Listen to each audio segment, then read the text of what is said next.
Testing, 1, 2, 3. Check, 1, 2. We're going to run the legal ID real quick here, make sure our levels are nice and good. You're listening to the RPR Network. FM 94.5, KGWD Sioux Falls. Test, and FM test. 91.3, KSTJ Testing, Hartford. 1, 2, Real 3. Presence Radio, your family of faith and hope. Test. Check, 1, 2 here at McEnany Field. And we're going to be on air here very shortly. Oh, wait, that's not the right thing.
The following is a special presentation of Real Presence Radio.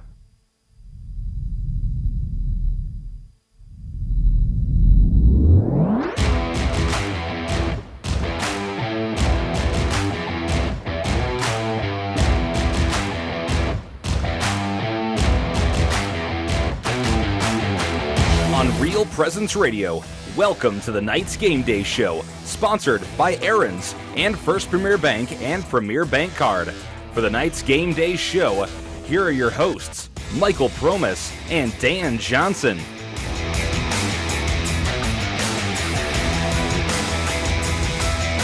Welcome one and all to the Knights Game Day Show, sponsored by Aaron's and First Premier Bank and Premier Bank Card.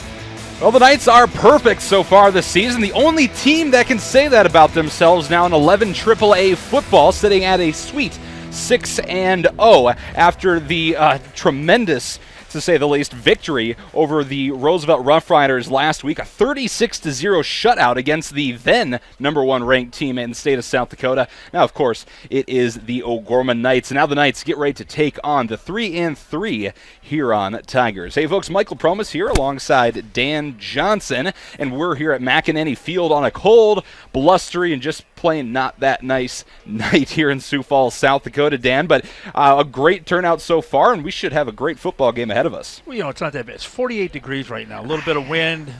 Wind's probably, 15 out of the northwest a little bit. But, in South Dakota, this is where football is meant to be played, right here, folks. It's Friday night, 7 o'clock. We're getting ready, the big matchup.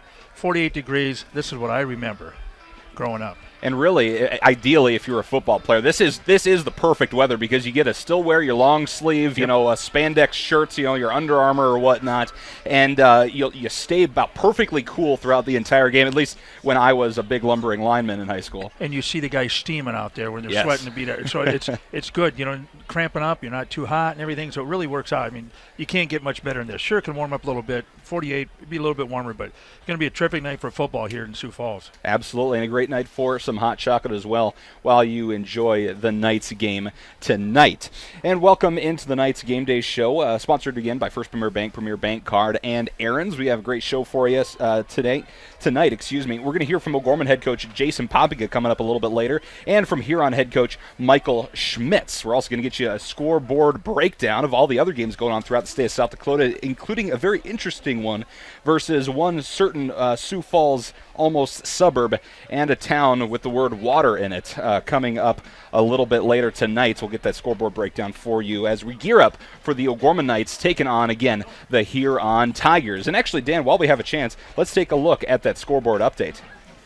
So tonight we have Sioux Falls, Washington is at Aberdeen Central. That was at 5 o'clock, so we should updates here pretty quick. Stevens is at Lincoln and Howard Wood. That started at 6, so we should have update there in the first quarter. Brookings is at Harrisburg tonight. Brandon Valley is up in Watertown. Mitchell is at Pierre. Yankton's at Sturgis Brown. And Roosevelt is also out in Rapid City. So we just got an update. Washington 21, Aberdeen Central 6, halftime up in Aberdeen. So you can hear the band. They're kind of making their walk through, playing a little bit before the pregame here. So we got a lot of football tonight, Mike. Absolutely, Dan. There's a lot of great sports stuff going on at Sioux Falls O'Gorman as well, and we'll get you all that information coming up at halftime during Inside O'Gorman. And Lincoln leads Stevens 14-0 at the end of the first. There we go. So we'll keep you updated with all those scores throughout the game. But you're listening to the Knights pregame show, Knights Game Day show, sponsored by First Premier Bank Card, and Aaron's. We'll step aside. When we come back, we'll hear from Tigers head coach Michael Schmitz. That's on the way right here on Real Presence Radio. At McGuire Iron, we believe in building a better tomorrow by providing unmatched services to deliver life-sustaining water. We're a family-run company that has been in business for over 100 years. We pride ourselves on using faith principles in our business practices every day. This deep faith in the church is why we support the Sioux Falls Catholic school system. From all of us at McGuire Iron and the Jones family, we wish all the O'Gorman students and student athletes good luck this year. Crossroads Book and Music is a local source for Catholic gifts and supplies. From rosaries and medals to books and Bibles, Crossroads is here with materials to help individuals in their walk with Christ. Crossroads also features a large line of personalized gifts that are great for weddings, anniversaries, birthdays, or any special occasion. Crossroads is located at 41st and Grange next to Camille's. Crossroads, books, gifts, music. Community. It's at the heart of everything we do at First Premier Bank and Premier Bank Card. From supporting area athletics to funding millions of dollars in academic scholarships, we continually seek new ways to improve and strengthen communities we serve. At the heart of these communities are people, our customers, and our employees. We work hard to ensure our customers are successful and our communities thrive. It's the Premier way. It's what community banking is all about. First Premier Bank and Premier Bank Card. Locally grown, nationally known.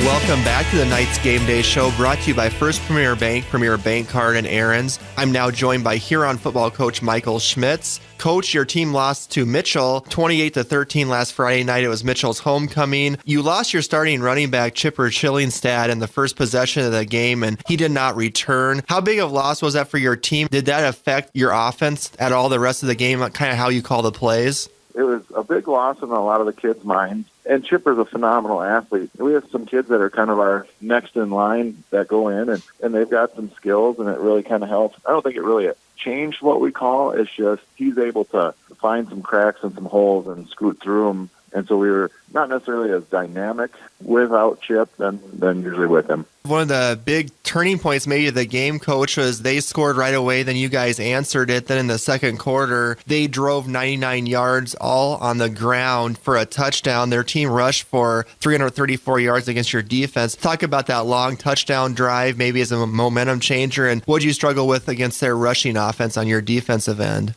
It was kind of not backbreaking, but it was hard to continue to fight. When they have a drive that long and that many yards, it's not easy to stay motivated, I guess. The kids did a heck of a job trying to. It's kind of hard to not recover, but to wrap your head around it.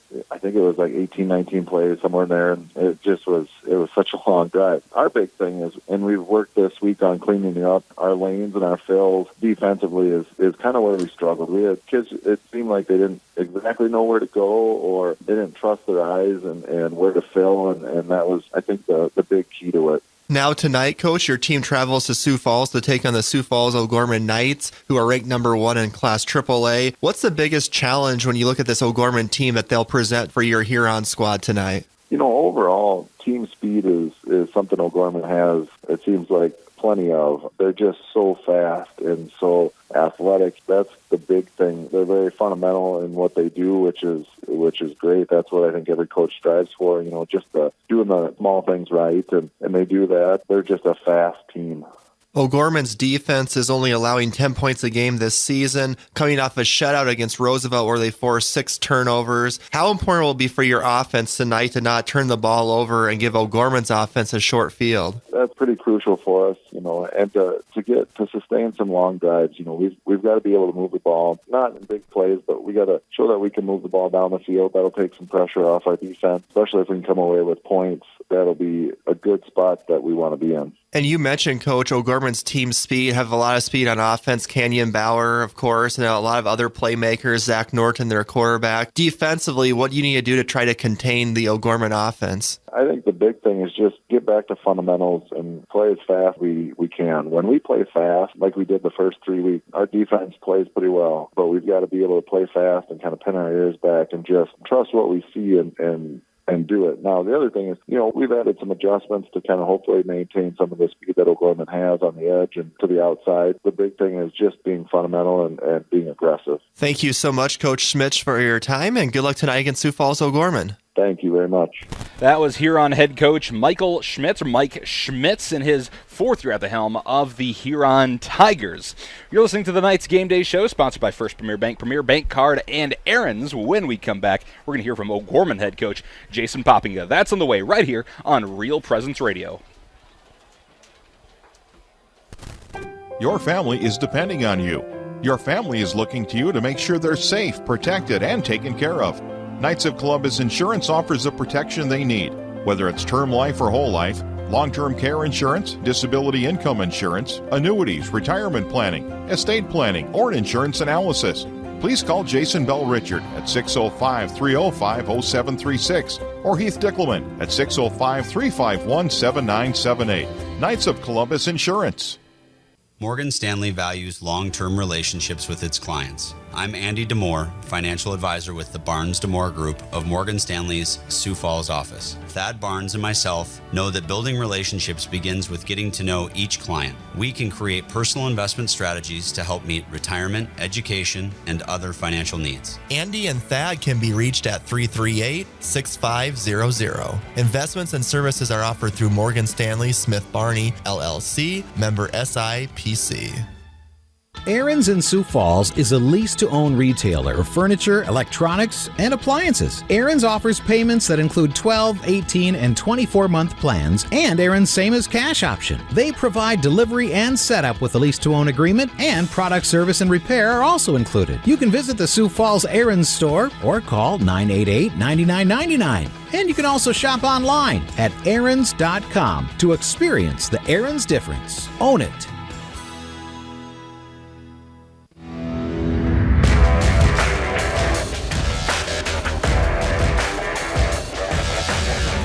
Welcome back to the Knights Game Day Show, brought to you by First Premier Bank Card, and Aaron's. I'm now joined by Sioux Falls O'Gorman football coach Jason Poppinga. Coach, you're coming off a terrific win last Friday night against Sioux Falls Roosevelt. As a matchup of two undefeated teams. Your team won 36-0. It was their homecoming at Howard Wood Field. And we always talk about trying to get momentum early, especially a big game like that. They had a big crowd, and we got a couple turnovers right away. They fumbled the ball, got the ball back in good field position. We blocked a punt of theirs. Just talk about kind of some of those early plays, momentum-wise, being able to get that and get a couple points on the board for us. Yeah, it was. And our offense did not play well right away. I mean, our first series, we get the ball on our side of the 50. We go basically 3 and out. And then the next play, the defense gets a fumble recovery, which we then go 3 and out again. We did get a first down, I think, in that time, but we had to settle for a field goal. Realistically, in those first two, if our offense would have done our job and our offensive line did not play well, especially early in the game about picking up their assignments, if we would have done that, we easily could have had, a 21-point lead, at the end of the first quarter probably. Instead, we battled to get a 16-point lead, at halftime. That's the big thing, that we were focused on. Yeah, it was a great win for us. Our defense played outstanding, but, we really felt like the discipline for our guys of doing their job, and it was a little bit defensively too, but defensively it was just covered up by some of the aggressiveness that we had of some of those guys up front getting after it. And then also, the scheme that my brother had put in, that week for them. So the best part about it, we win that game, and we feel like we can still get a lot better. And that's been our goal here now, is to see how much we can improve here going into the playoffs. Defensively in particular, you shut out Roosevelt, a high-powered offense. What in particular about the scheme, what just stood out about what your boys did well in that ball game? And group we don't mention as much, I think, in recent memory is the secondary. Just talk about the job that like a Pujato and a Bo Blunt do out there and how that helps out the defense being aggressive if you can count on your cornerbacks to cover well. Yeah, not just the corners. I mean, you saw that we had Kowalczyk in coverage quite a bit. We had some of those other linebackers dropping into coverage. So oftentimes, when the Roosevelt quarterback looked and he's going to his primary receiver and all of a sudden that's taken away, now we're getting the sack. We got great pressure on him. And we also had blitzes that were dialed up. We had guys, getting free looks to the quarterback and making him uncomfortable outside of the pocket. And you saw some of his throws, when you get hit enough times, they start to get a little bit rushed, maybe not quite on target. We get a couple interceptions then. We had a +5 turnover, we had 5 turnovers, a plus, 4 for the game. We had the one fumble that we shouldn't have given up. So that was the best part about the defense. I thought just the aggressiveness up front, the energy. You could just see it out there when the defense was playing out there, the amount of energy that, once again, Noah and Aiden, Witchery, Brady Beck, coming back helps us out, in that front line, John Sewing. Those guys up front did a great job of getting pressure consistently on the quarterback. He couldn't just sit back there and go to a second or third options. He had one option. If he didn't get it there, he was in trouble. And we get to move forward now, Coach, to your game tonight against Huron. Huron's 3-3 on the season. They won their first 3. They've now lost 3 in a row, losing to Mitchell last Friday night. What do you know about the Huron Tigers coming into O'Gorman, the team you're going to face tonight? Yeah, Huron's a team that obviously had one of the best starts they've ever had, in that 3-0 start. They're much improved over a team that they were last year. And for us, you're going to see a lot similar of a defense, and they run the same defensive type style as what Roosevelt does. So I'm sure they're going to look at that film, and we're going to prepare basically like we would for a Roosevelt type style of game. It'll be a good test for us. It'll be a good measure for us as coaches to see on offense anyway how much we've improved over last week. We're not going to see the size nor the speed that we saw last week, but we're going to try to go out and execute execute, and we're going to see if our guys, execute at a high level, and, we expect to put up a lot of points. Finally, Coach, what's 2 or 3 things you want to see from your boys tonight against Huron to have success? Defensively, we really want to see, that aggressiveness, and be able to lock people down on the outside and, and not missing easy tackles, and offensively, we're really looking for that high level of execution. We're talking this week about that if we get the ball 5 times on offense, that we better drive down and, and score 5 times on offense, that it shouldn't be a matter that they're going to be able to stop us if we execute at a high level. We have that much confidence, in what we're doing offensively. So hopefully we come out and we play really well, in front of the home crowd for the last time, like you said, in front of the regular season, senior night, all those kind of fun things that go along with this game, and hopefully come out with a big win. Thank you so much, Coach Poppinga, for your time, and good luck tonight. Hey, thanks, Brett. Appreciate it. That was O'Gorman head coach Jason Poppinga in his 3rd year at the helm of these O'Gorman Knights. You're listening to the Knights Game Day Show, sponsored by First Premier Bank, Premier Bank Card, and Aaron's. When we come back, we'll have the keys to victory as we gear up for the number 1 ranked O'Gorman Knights and Huron from 11 AA football class. That's on the way right here on Real Presence Radio. Pregnant. One word, many emotions. Catholic Family Services provides free and confidential counseling to birth parents regardless of faith or ethnic origin. The birth parents will receive information and resources to help make the right decision for them. To inquire about the process, speak with the pregnancy counselor, or schedule an appointment, call Catholic Family Services at 605-988-3775 or email cfs@sfcatholic.org. Real Presence Live. Hey everyone, Nathan Sather here, your host for the next Real Presence Live. Are you willing to do whatever it takes to live out your Catholic faith, even if it means losing your job? Some in the medical field might have to answer this question in the coming years, especially as talk of euthanasia grows in Europe. And we'll hear from one doctor about where he stands on this question. Then, prayer warriors throughout the area are back praying in front of local abortion mills for 40 days. Find out how you can be a part of this effort. All this Tuesday morning, 9 to 11 Central. Financial Benefits Company helps individuals and small businesses prepare for retirement. Financial Benefits Company's philosophy is safe principal, positive return. You can reach John Fritsch at 605-334-8086 and on the web at fbcjf.com. Financial Benefits Company is a proud sponsor of Catholic Radio.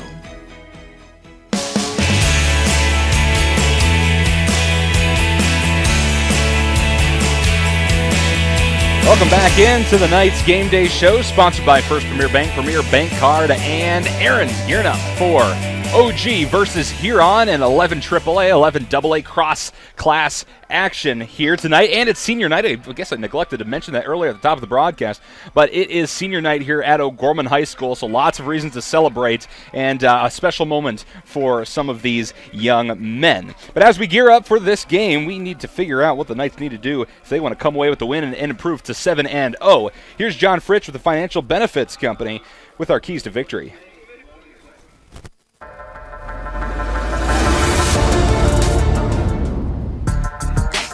The way I look at this is a playoff game because this is a game O'Gorman should win, obviously. But it's a great chance to maybe find some guys who can help you through the playoffs. Obviously they can refine their schemes. They can get better and better at that. It's a chance to find maybe a guy who might be an undersized guy and put him out on the edge on defense at one of their tackle positions to get a pass rusher, or maybe to find a spot for someone on special teams. Or these games are great opportunities to build depth and width in your football team. Find guys and find a role for them to help you because obviously we know who the playmakers are. They're playing well and they're healthy. And coming down the stretch here, you can find some guys to help those playmakers.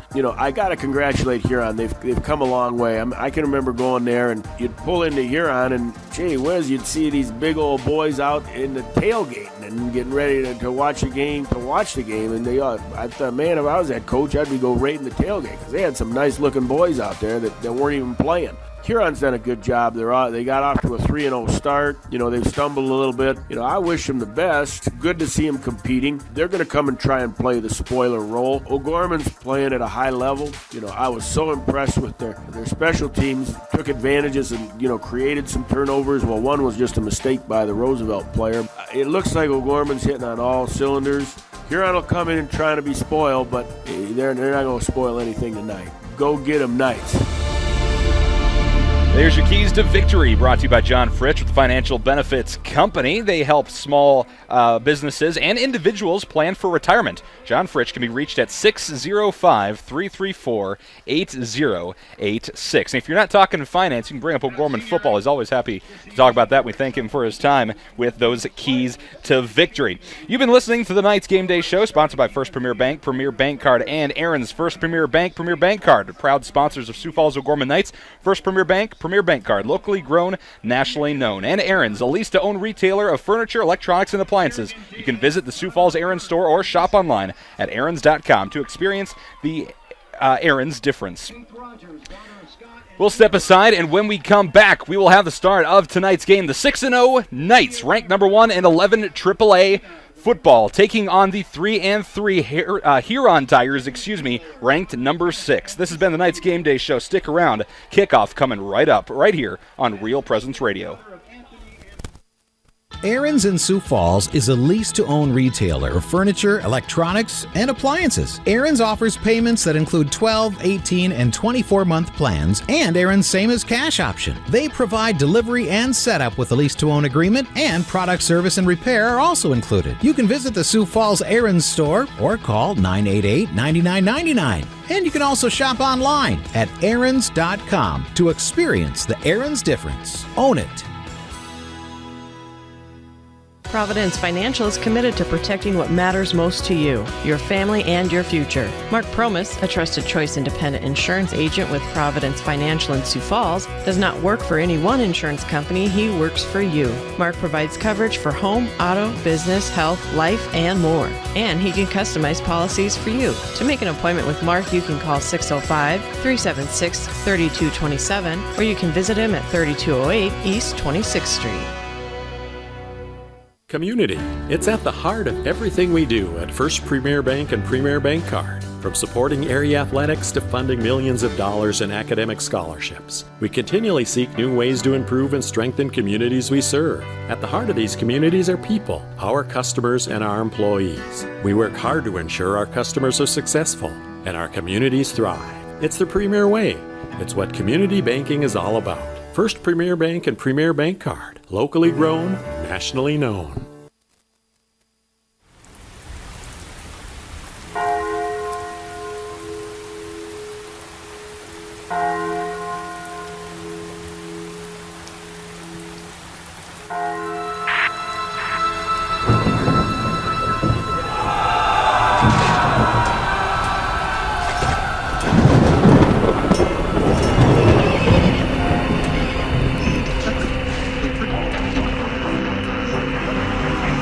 Takes the snap, fakes the legacy.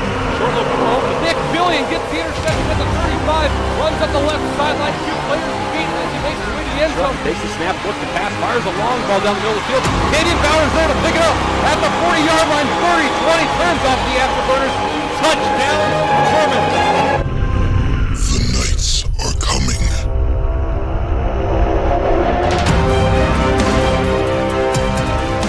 On Real Presence Radio, this is O'Gorman Knights football.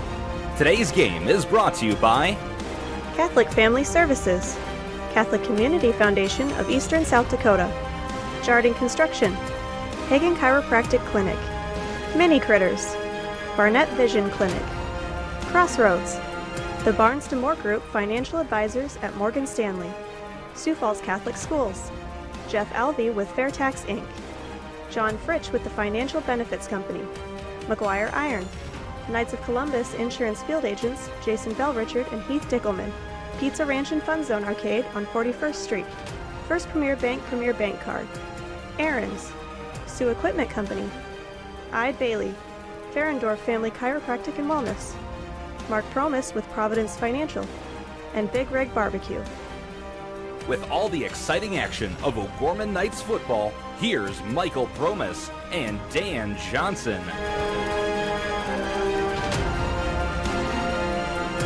Welcome, welcome one and all to McEnany Field here in Sioux Falls, South Dakota. The perfect 6-0 O'Gorman Knights getting ready to take on the 3-3 Huron Tigers in 11 AAA, 11 AA cross-class play. Hey folks, I'm Michael Promis alongside Dan Johnson, Alex High, Brett Byler in the studio as well. And Dan, should be a great game. It's a crisp night, but it's senior night here at O'Gorman High School. A very special, touching moment for all those seniors and the parents to enjoy at least one more game here at McEnany Field. It's the last regular season scheduled game here at Mac for these seniors, so they're going to come out and they're going to play hard and solid. Absolutely. The national anthem being played right now, and we will join that.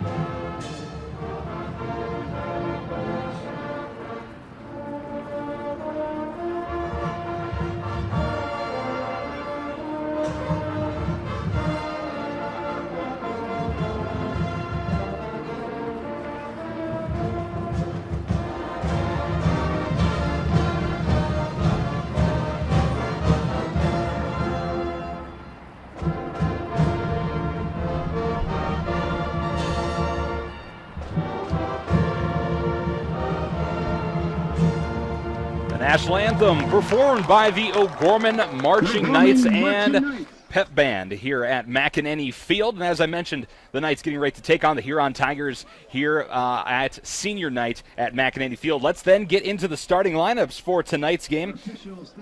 Sponsored by the Barnes & Moore Group, financial advisors at Morgan Stanley. And Dan, let's go with we'll start with the visiting team out of courtesy, this visiting defense for the Huron Tigers. At tackle, number 53, Bryce Steffen. The ends, number 62, Parker Brower, and number 76, Gabe Rieger. The linebackers, number 23, Walker Schultz, number 87, Derek Simmonsma, number 14, Blake Larson, and number 25, Matthew Kotz. The corners, number 21, Landon Hegg, and number 22, Hayden Hegg. Twin brothers, the Hegg brothers we'll call them. Strong safety, number 4, Jet McGurr, and free safety number 15, Cooper Freiberg. That's the starting defense for the Huron Tigers. Now with the starters for the O'Gorman Knights. Here's Dan.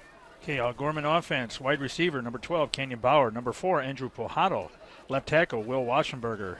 Left guard, Jordan Rentschler. The centers, Liam Sorensen. And a right guard is Jackson Thompson. A right tackle is Logan Wolf.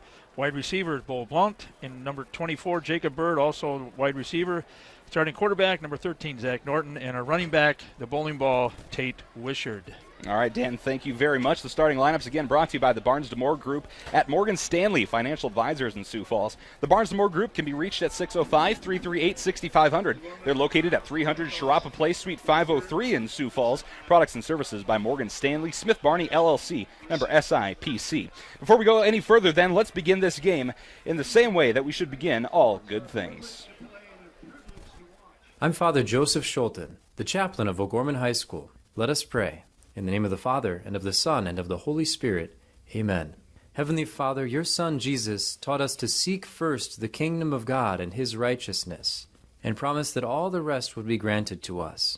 As these young people engage in this game tonight, we would ask you to help them to seek you and your kingdom first. Help them to play to the best of their ability, glorifying you. Help them to remain charitable and safe in all their activity. Please bless their parents and all of their fans as they watch and engage in this game. And help us all to come to that kingdom where you live and reign through your Son, Jesus Christ, in the power of the Holy Spirit, one God, forever and ever. Amen. In the name of the Father, and of the Son, and of the Holy Spirit. Amen. All right, Father, thank you very much. The Knights will kick off to start tonight's game, which means Huron will return. Knights wearing their all-blue jerseys tonight. Blue tops, blue bottoms, white numbers and letters with gold trim and gold and white stripes along the shoulders. Huron then in their away white jerseys, black numbers and letters, orange trim, black helmets, and orange face masks. Connor Pavelko back to kick for the O'Gorman Knights. Back to return for the Huron Tigers then, the Hegg brothers, Landon and Hayden, 21 and 22 respectively. The Knights moving from my right to my left. Huron then will be moving from left to right after the return. They did win and deferred to second, so that's O'Gorman. So that's kind of what Poppinga does a lot. I was going to say, that's kind of what the Knights like to do, but it's worked for them in the past. It has. 2 separate occasions, they've scored late in the second quarter. They get it back at half, and that propelled them ahead, especially against that Washington team a few weeks ago. We're holding up here for some technical problem down on the field, so to kick off. The players are lined up, but they'll get started here shortly. Absolutely. The night has already started to fall here in Sioux Falls, with a little help of the clouds as the fall officially rings in as the weather dipped below 30 or below 40 for the first time this season just the other night. Well, you know it's going to be Festival Bands is tomorrow. Yes. And so whenever that happens, usually it's kind of chilly, and that's tomorrow in downtown Sioux Falls. So the teams are taking the sideline here, Mike, so we got to do something with them. I'm not sure what's going on here. All right, well, while we have a chance, let's take it down to our sideline reporter, Mr. Alex High. And, Alex, I took a walk around the track a little bit earlier, and it was a little blustery. You're down there now, looking like you're feeling a little bit the same way. How's it going down there? It is quite cold down here. Oh, come on. We've got 46 degrees, feels like 41, winds out of the northwest at 10 miles per hour. And the delay is the TV broadcast. It is being broadcast live tonight by Midco Sports Network. And so the ref is in conversation with the, producer dude who's on the sidelines, telling them when the commercial break is over and so they can go live. Fair and enough. It looks like they are about to get the okay because they're lining up and they're getting a thumbs up. So game on. I'll send it back up to you. All right, thank you very much, Mr. High. And, of course, you can watch us on YouTube. Just search Real Presence Radio Sioux Falls. We have all the information. Yeah. And here's Connor Pavelko with that kickoff finally. The Hegg brothers back to return, and it's Hayden Hegg that comes up with it on the left side. He's going to charge down the field, crosses the 20, and falls between the 20 and 25-yard marker. We'll see where they spot it. Again, Huron starting things off after the Knights deferred here at McEnany Field on Parents' Night. And I thought Father's Prayer, too, before the game was very appropriate. Special prayer, little thing in there for the families and the parents watching today's game. Very suitable. Brett just smiled at me. You know where I'm going with that. It's St. Lambert's. St. Lambert's. We got it. And there's Father right down the field. He hasn't missed a game yet, and he loves being on the sideline. The chaplain here loves it. Jet McGurr, the quarterback for the Huron Tigers, in shotgun. Going to keep it himself off the snap, getting a little lead blocking from Walker Schultz. He'll charge forward and maybe pick up about 1 yard on the QB keeper. You see Evan Witchery come around to the backside there?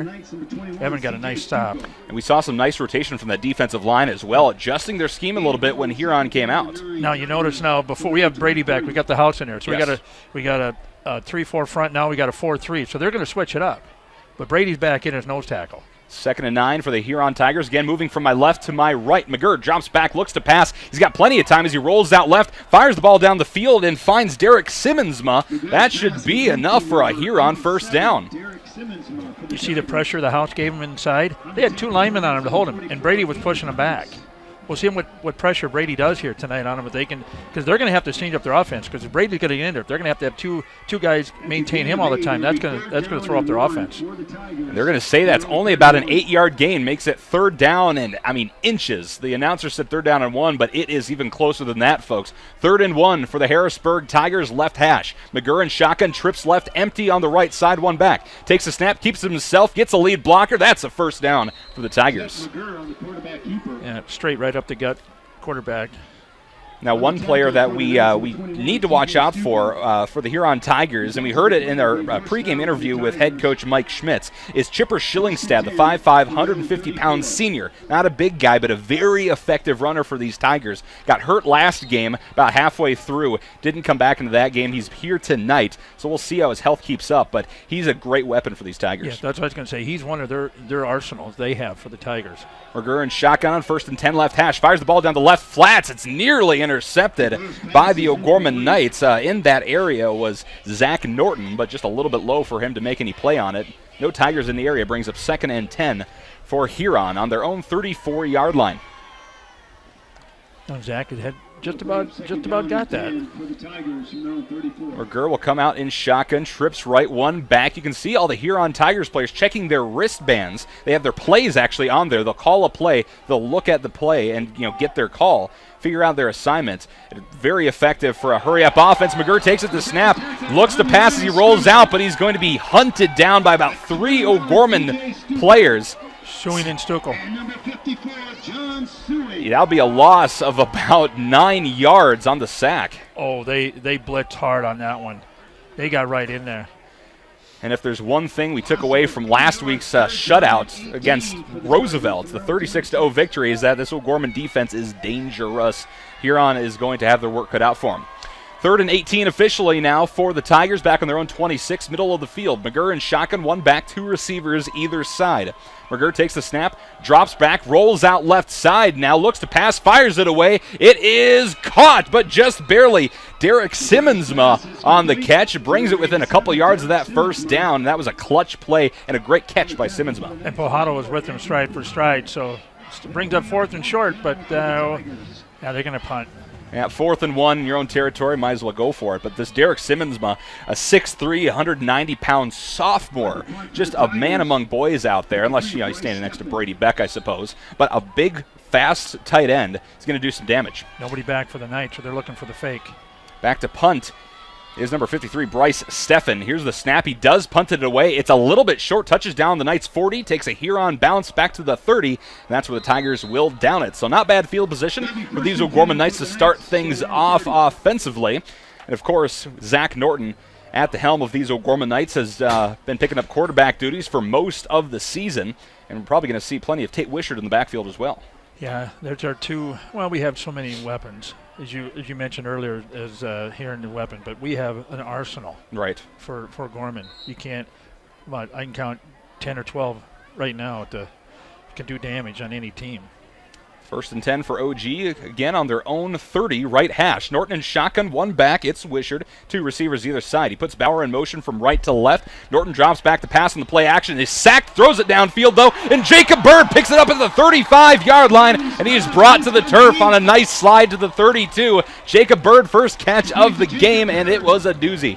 But you see, Zach got kind of hit there at the very end. Yes. So the pressure was on him. So Huron came strong on that, and he barely got the ball away.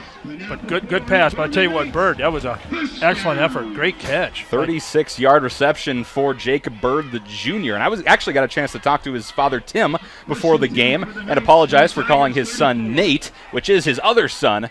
I do apologize for that. Played for O'Gorman, played at USD. But Jacob, just a tremendous athlete, great weapon for the Knights so far. 1st and 10 now on the Huron 34. Norton with the handoff on the jet sweep from right to left to Canyon Bauer. He'll turn upfield and maybe pick up 1 yard on that wide receiver run.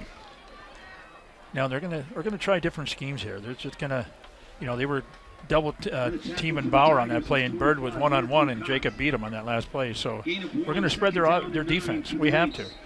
2nd and 9 for the O'Gorman Knights. Left hash now on their Huron 33-yard line.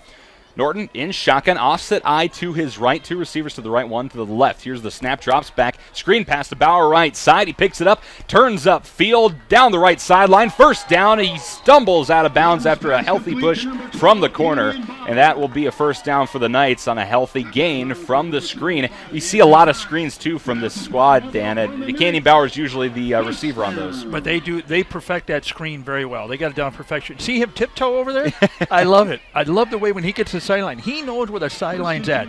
He knows, heads up, what he needs to do there. And he picked up that extra 2 yards there to get that first down. They're going to spot that back to about the 23, so about a 9-yard gain there, just enough for the first down. But 1st and 10 for the Knights on the Huron 23. Another screen to Canyon Bauer, left side this time.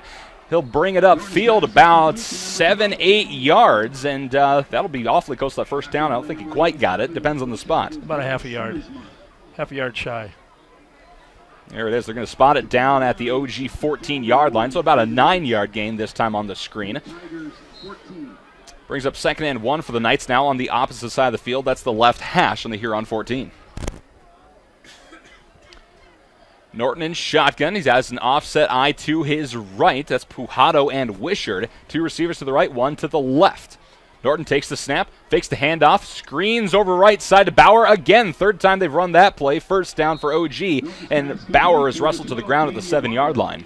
I like that. They go left, they go right. I mean, they're keeping Huron off balance. And it's the same play. For the past 3 plays, it's been screen to Bauer, screen this way, that way, same lineup and everything. Just seeing what they can do. I think they're kind of testing the waters against this Huron squad. So we have first and goal here. So now I look for Wisher to take it right up the gut. Ball on the 6-yard line on first and goal, right hash. 7:30 to play in the first quarter here at McEnany Field.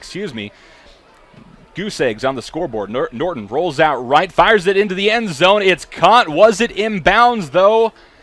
Waiting for the official call.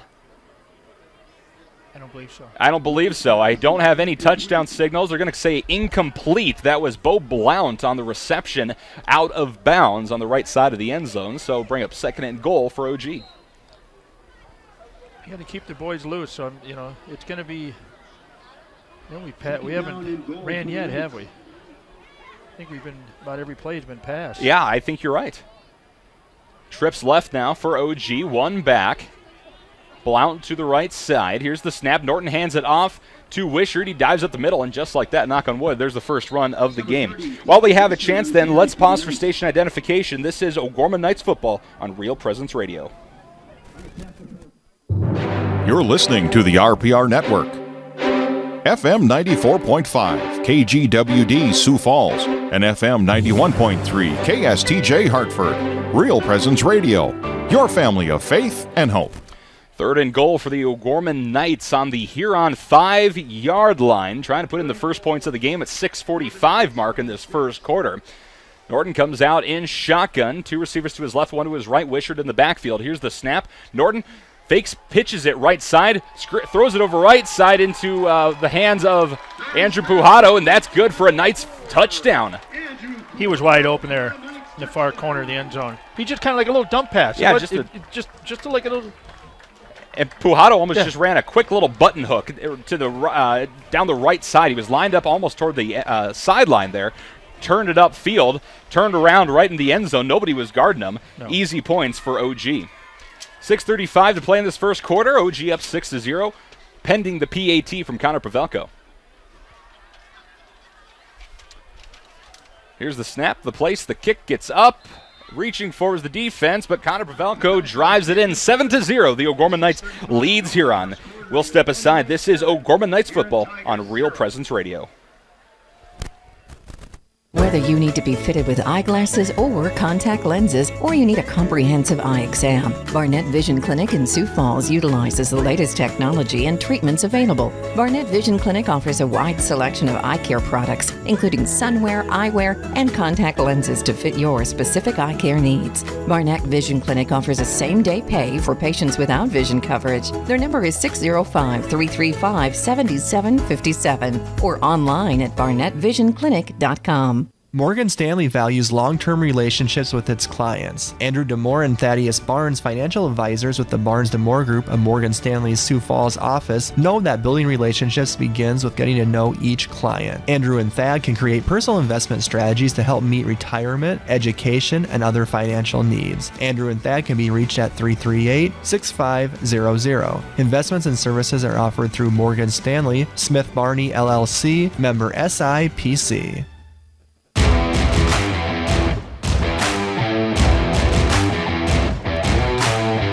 Welcome back to McEnany Field. The O'Gorman Knights lead the Huron Tigers 7-0.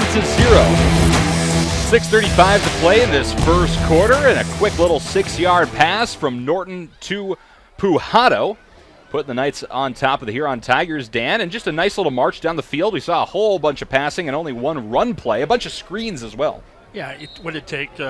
They went 70 yards, took out 3 minutes off the clock, and they took 8 plays to go those 70 yards. So, nice offense by the Knights. So the Huron offense will come back out and go to work. Here's the snap and the handoff up the right side to Landon Hegg.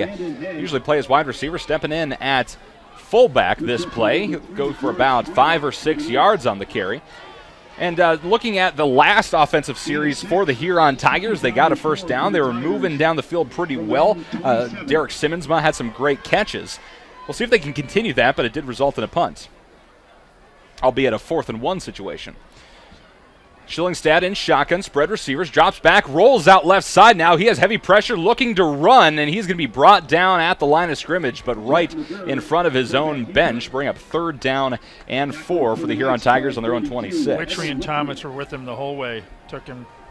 Not a bad crowd here tonight for, being 48 degrees and Senior United. The side's pretty full here, Michael. No, absolutely, especially considering it's cold. I mean, a lot of hats, a lot of jackets. I mean, like me. But a great turnout here from the O'Gorman faithful. Huron brought a pretty decent crowd as well. Yeah, we've been here in the last 2 years in a row. This is the first time here in 3 years. Yes, sir. 3rd and 4 now. Trips right for Huron. Schillingstad shotgun. 1 receiver to his left. Empty backfield otherwise. Here's the snap. He drops back to pass. Looks left. Fires the ball downfield. That should be enough for a first down as it's pulled in by Walker Schiltz. His first catch of the game. You see Stukel come back around on the linebacker side, on the weak side there, and just about head him for the loss. But these guys are fast. Linebackers, they get into that gap, and they can blitz in there. They're going to get him. 5:16 to play in the first quarter. Knights leading 7-0. 1st and 10 for Huron on their own 31-yard line left hash. Here's here's McGurr in shotgun. 1 back, 2 receivers either side. Takes the snap. McGurr rolls out left side, down the left sideline. Oh, he's going to be hit before he can bring it back to the original line of scrimmage. That'll be a loss of a couple yards on the QB keeper. Noah Reeves was coming around, so... 2nd and 12 now for Huron. It looked like McGurr might have lost the football, too, actually, as he rolled out of bounds. It wasn't a fumble. He did hit the ground first, but something to keep in mind, especially as the quarterback. Got to be sure to tuck that. Okay, so now they got the 3-4. The house is out. You got Sewing in the middle. You got Thomas, and you got Reeves in the front of the defense. So Brady's on the bench. Look at the 3-4 defense here. McGurr shotgun, trips right, empty left side, 1 back. McGurr motions to his tight end, takes the snap, screen over right side into the hands of Landon Hegg, but he's going to be brought down after a short gain of maybe only 2 yards. Oh, Bird. 24 Bird on a tackle.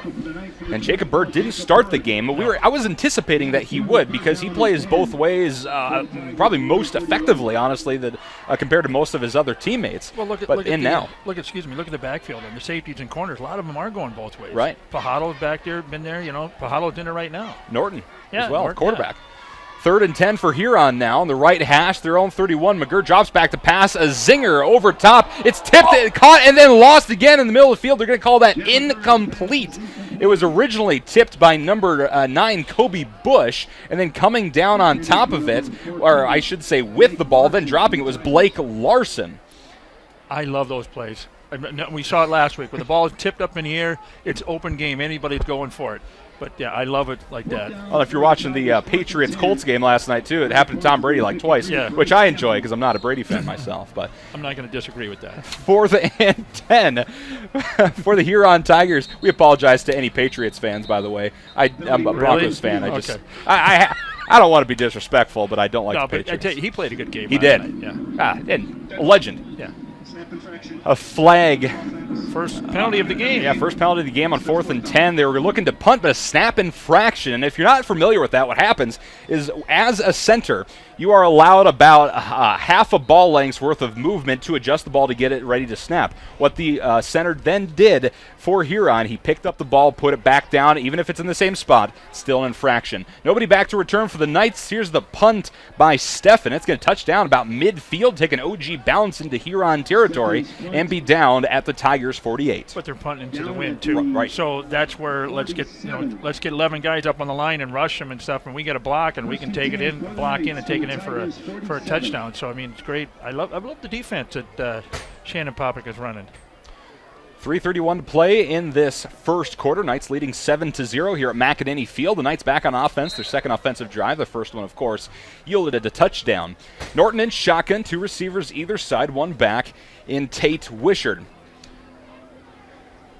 Huron showing blitz in a 3-4 defense. Puts Wishart in motion. Norton pump fakes and keeps himself. Dives up the middle. A flag flies in at the 50-yard line. Penalty marker on the field. I think Wishart took off a little early, even though he sat and then he moved. But the white hat was late to call the flag. We'll see the call here. Yeah, illegal motion on OG. Would have otherwise been a 2-yard gain on the QB keeper. Will now come back 5 yards. Bring up first down and 15 for the Knights. Back-to-back penalties here. Oh, here's the official call. Motion, offense, number 30, 5-yard penalty, still first down. And you know, we're not used to seeing Tate Wishart go in motion like that. No. We don't see a whole lot of that unless it's going to be a swing pass. And I can only recall seeing that maybe twice this season. And he normally is set, and he doesn't get called for that. So first and 15 for OG, now on their own 47-yard line, left hash. Norton still with 2 receivers either side, drops back the pass, heavy pressure, and he's going to be sacked back at the 37-yard line. Tackled behind the line of scrimmage. Getting in there was number 54 from Huron. That's Remington Walton, stepping in there and breaking things up a little bit. he came right in between the left tackle and left guard and got right in there. Rentschler had his hand full with him. He couldn't stop him. Walton, a 6'1", 210-pound senior, one of 4 sets of identical twins actually on this Huron squad. There's a little fun fact for you. 4 sets of identical twins. The Hegg brothers, the Walton brothers, and the Cardonas as well. I forget the 4th pair. That's got to be a first in South Dakota. I know. 2nd and 25 now for OG. Norton drops back the pass, fires the long ball down the middle of the field, and Canyon Bauer can't quite get to it on the Knights' 20-yard line. But what a bomb by Zach Norton. Wow. Okay, 3rd and long.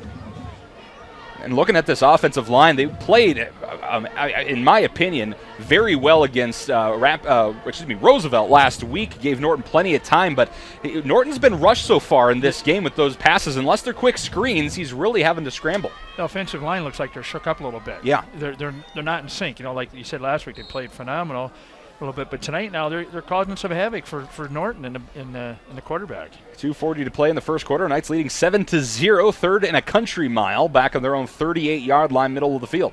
Norton in shotgun, 2 receivers either side, and we have Tate Wishart in the backfield. We'll see what head coach Jason Popping has drawn up here. Norton takes the snap, drops back to pass, steps into the pocket, fires it right side. Canyon Bauer picks it up midfield. He's going to be driven back, and they're going to call the play dead as Canyon tried to wrestle himself away from the defender, who played some fantastic defense. 3 yards short, so it'll be 4th and 3. No, that's 13 yards short. 13. Remember, country mile. The partition of window is in the way here. Yeah, there we go. Got to talk to Keeter about that one. Wait a minute, let me open my other eye. There we go. I know your hearing's bad, damn. I'm kidding. Okay. 4th and 13. That's getting fixed next week. 4th and 13 for the OG. Ball in the 50, and Huron a great job of stuffing OG defensively in this drive. Bo Blount back to punt for the Knights. Here's the snap. He fires it away. It's a low spiraling kick. Touches down about the 30-yard line, takes an OG hop, and it'll be down at about the 26-7-yard line somewhere there. We'll wait for the official spot. Up 29. Wow. A very generous spot for the Huron Tigers, but really not a whole lot going on there for Bo Blount. Usually he can pin it back about 30, 35 yards. Had the wind to the back. Excuse me. Had the wind to the back. They should have. That was not a good punt. And maybe the wind, even with the wind, just threw off the trajectory enough that it messed with this punt. Who knows? Regardless, 1st and 10 for the Huron Tigers on their own 29 left hash. Here comes Jet McGurr in shotgun, checks his armband. 2 receivers either side, 1 back. Takes the snap, hands it off up the middle to Walker Schultz. He's going to sweep around right side, breaks past the O'Gorman defense, running down the right flats, and he's finally brought down at the OG 31-yard line, chased down by Jacob Bird. Well, that's one of the longest plays against the Knights in a few games. We haven't seen that in quite some time. Jacob Bird missed the tackle, admittedly. Did a good job of tracking down Schultz and making that play. He looks a little bit gassed, though. So 1st and 10 for the Tigers, now on the Knights' 31-yard line on the right hash. McGurr, shotgun, 1 back. It's Schultz, trips left, empty on the right side. McGurr takes the snap, hands it off to Schultz again. He dives up the middle. Good blocking by that offensive line. And Schultz will be down at the 21-yard line. That should be enough for a Tigers first down. Oh, that was a nice hole. Knights, they opened that lane. Yeah, you're correct. First down. This Tigers offense, the offensive line especially, looking very scrappy. Tristan Cardona, the center. Gabe Rieger, the left guard. And then Remington Walton, like we talked about earlier, on the right guard.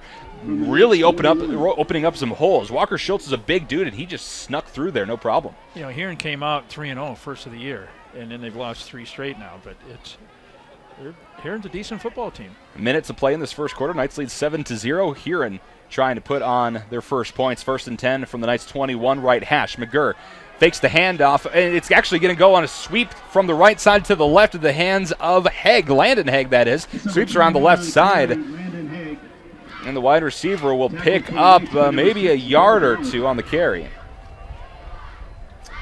We're going to go ahead and give him 3. Makes 2nd down and 7 for Huron. They'll have at least one more play here in this quarter. So the corners are playing a little bit tighter. They're not loose. They're a little bit. Everybody's more tight here as we get closer in the red zone. Yeah, we're in the red zone right now. McGurr on the 18. Left hash with trips right, 1 back.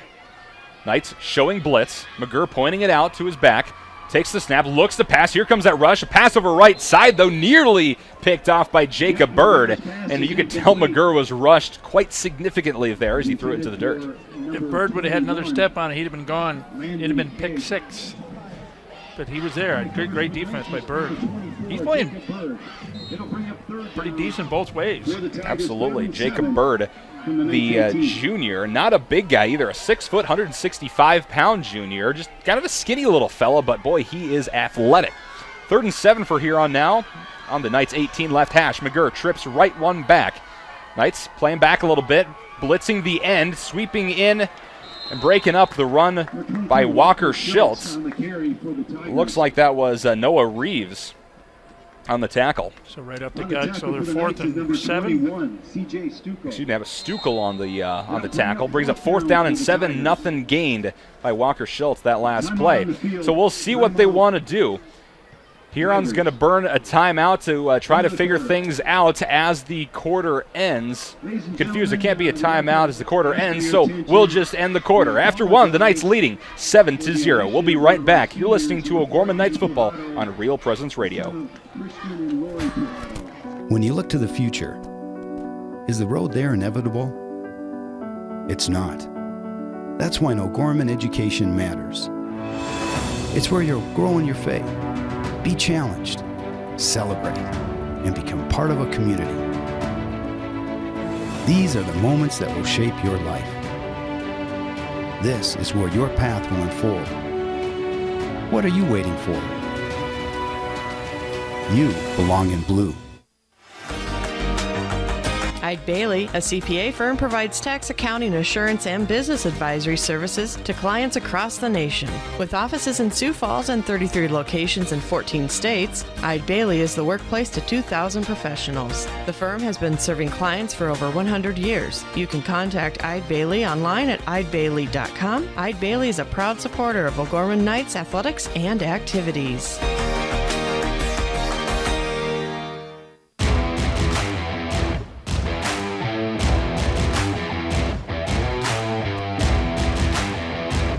Welcome back to McEnany Field, start of the second quarter. Knights leading 7-0, but the Huron Tigers, a 4th and 6 situation from the OG 17-yard line. We'll see what they do. Huron did call a timeout as the quarter ended. It looks like they got that back as we start the second quarter here. But, you know, Brett had a good point here, and I have to agree with him, is that if O'Gorman would have called a timeout with 5 seconds to go there, that would have forced him to maybe go for it or kick into the wind for a field goal. Now they got the wind to the back. Which might just force them to go for it. Yeah. So they are going to go for it regardless. Jet McGurr in shotgun on 4th and 6. 2 receivers either side. Schultz right behind him. And some movement. It looks like that's going to be offsides on Huron. Yep. They'll punt now or field goal. Schultz moved. Actually, the running back Schultz moved, and a couple linemen flinched as well. Offense, number 23. Mental mistake. We haven't said that tonight yet. We haven't. And one of the few mental mistakes so far by either squad. Only the third flag, of the game. Oh, they're going for it. Still going for it now on 4th and 11 on the Knights' 22-yard line left hash. McGurr still in shotgun, still with 2 receivers, and Schultz is still behind him. McGurr takes the snap, drops back to pass, looking left, fires it downfield. It's caught at the 10-yard line. That should be enough for a Huron first down. That was Landon Hegg bringing it in for the Tigers and moving the chains. He knew where he needed to be. He knew he had to get to the 10, and he was right there. Actually got to the 9. So great heads-up play by the Huron receiver. First and goal for the Tigers, knocking on the door of these O'Gorman Knights as we start the second quarter. On the left hash from the 9-yard line, McGurr in shotgun, a running back on either side. One receiver spread out to the right, otherwise a stacked line. McGurr takes the snap, hands it off to Schultz. He'll sweep around right side, break one tackle, bring it up to the line of scrimmage, and actually lose 1 yard on the carry. How big Schultz? Schultz, a 6'2", 205-pound junior. Big guy. He's causing a little havoc. Second and goal from the 10 now. Ball in the middle of the field. McGurr shotgun. 2 running backs, one to his right, one to his left. One is Landon Hegg. The other one is Schultz. Here's the snap. Intercepted. And it intercepted in the left corner of the end zone. A pass from McGurr looking into the end zone, trying to find number 23, Walker Schultz. Couldn't quite get it, and the Knights come away with it. Jacob Bird. There he is. Jacob Bird. Sorry, I know you couldn't see because you're right at the corner there. I apologize there, folks. I'm leaning over our assistant producer right here to see. And Bird was able to bring it up to about the 6-yard line, so that's where the Knights will go back to work. And just as we were singing, Jacob Bird's praises. I've known Nathan for longer. I apologize. Jacob Bird's praises. Well, anyway, the Birdman flew in and got it. There we go. Hey, there we go. We'll use that from now on. Birdman. First and 10 for OG. Here's Norton in shotgun. Spread receivers, takes a snap, keeps it himself, rolls around right side, down the right sideline, jukes and jives a little bit. He's pushed out of bounds about the 16. Just shy. That'll be just shy of that first down by about a yard, I believe. We're going to say second down and 1 for the O'Gorman Knights, but they're finally out of Dodge. They're not going to have to worry about that safety for a while. So he's playing wide receiver. So yeah, coming in for the first time, actually in weeks, is Sam Stukel, number 2 on the O'Gorman roster. 6 foot, 175-pound sophomore. And he's going to get the pass over on the right side from Norton at about the 20-yard line. He's going to be wrestled down. Had a shoulder injury in the Aberdeen Central game, actually week 1. I can't remember if it was a break or a strain or whatnot, but he rested for quite a while, and he's back tonight getting his first play in quite some time. So they're using him as another weapon. I mean, he's their backup quarterback, and now he's playing a wide receiver. So, I mean, he knows the routes. He knows both ways, so it makes sense. Like a Zach Norton. Yeah, like a Zach. Perfect. And good enough for an O'Gorman Knights first down. First and 10 now for the Knights on their own 23-yard line, right hash. Spread receivers for Norton, 2 backs, drops back, looking to pass. Heavy pressure, though. Norton falls backwards, trying to stay on his feet, but he's going to be sacked back at the OG 16-yard line. Wow, that pocket just collapsed right now on Norton. That's the second sack on Norton this game. 10:18 to play in the second quarter. Knights leading 7-0. And let's go back to that interception too. Very clutch play by Jacob Bird because Huron had a tremendous offensive drive there. For all intents and purposes, should have scored a touchdown. Here we go. It's second in a country mile again. That's 2nd and 17 to translate from is it Nebraska terms? Is that a Nebraska thing, Brett? Is it? I've heard it from my family, so it must be, right? Norton in shotgun. 2 receivers to his left, 1 to his right. Some lead blockers as he rolls out left side, looking to pass, actually. Kind of a pass option. Finds Kenyon Bauer down the left sideline. No, he drops it.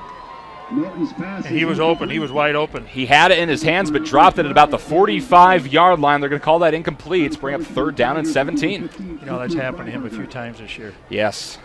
And a heartbreaker for the senior. SDSU commits, and most likely will play some wide receiver up there as well. But those are the kind of plays that Coach Stig up there is really going to expect you make every single time. Oh, yeah. No mistakes in college. From the OG 16-yard line, ball toward the right hash. Norton in shotgun, 2 receivers either side, and he has Tate Wishart in the backfield.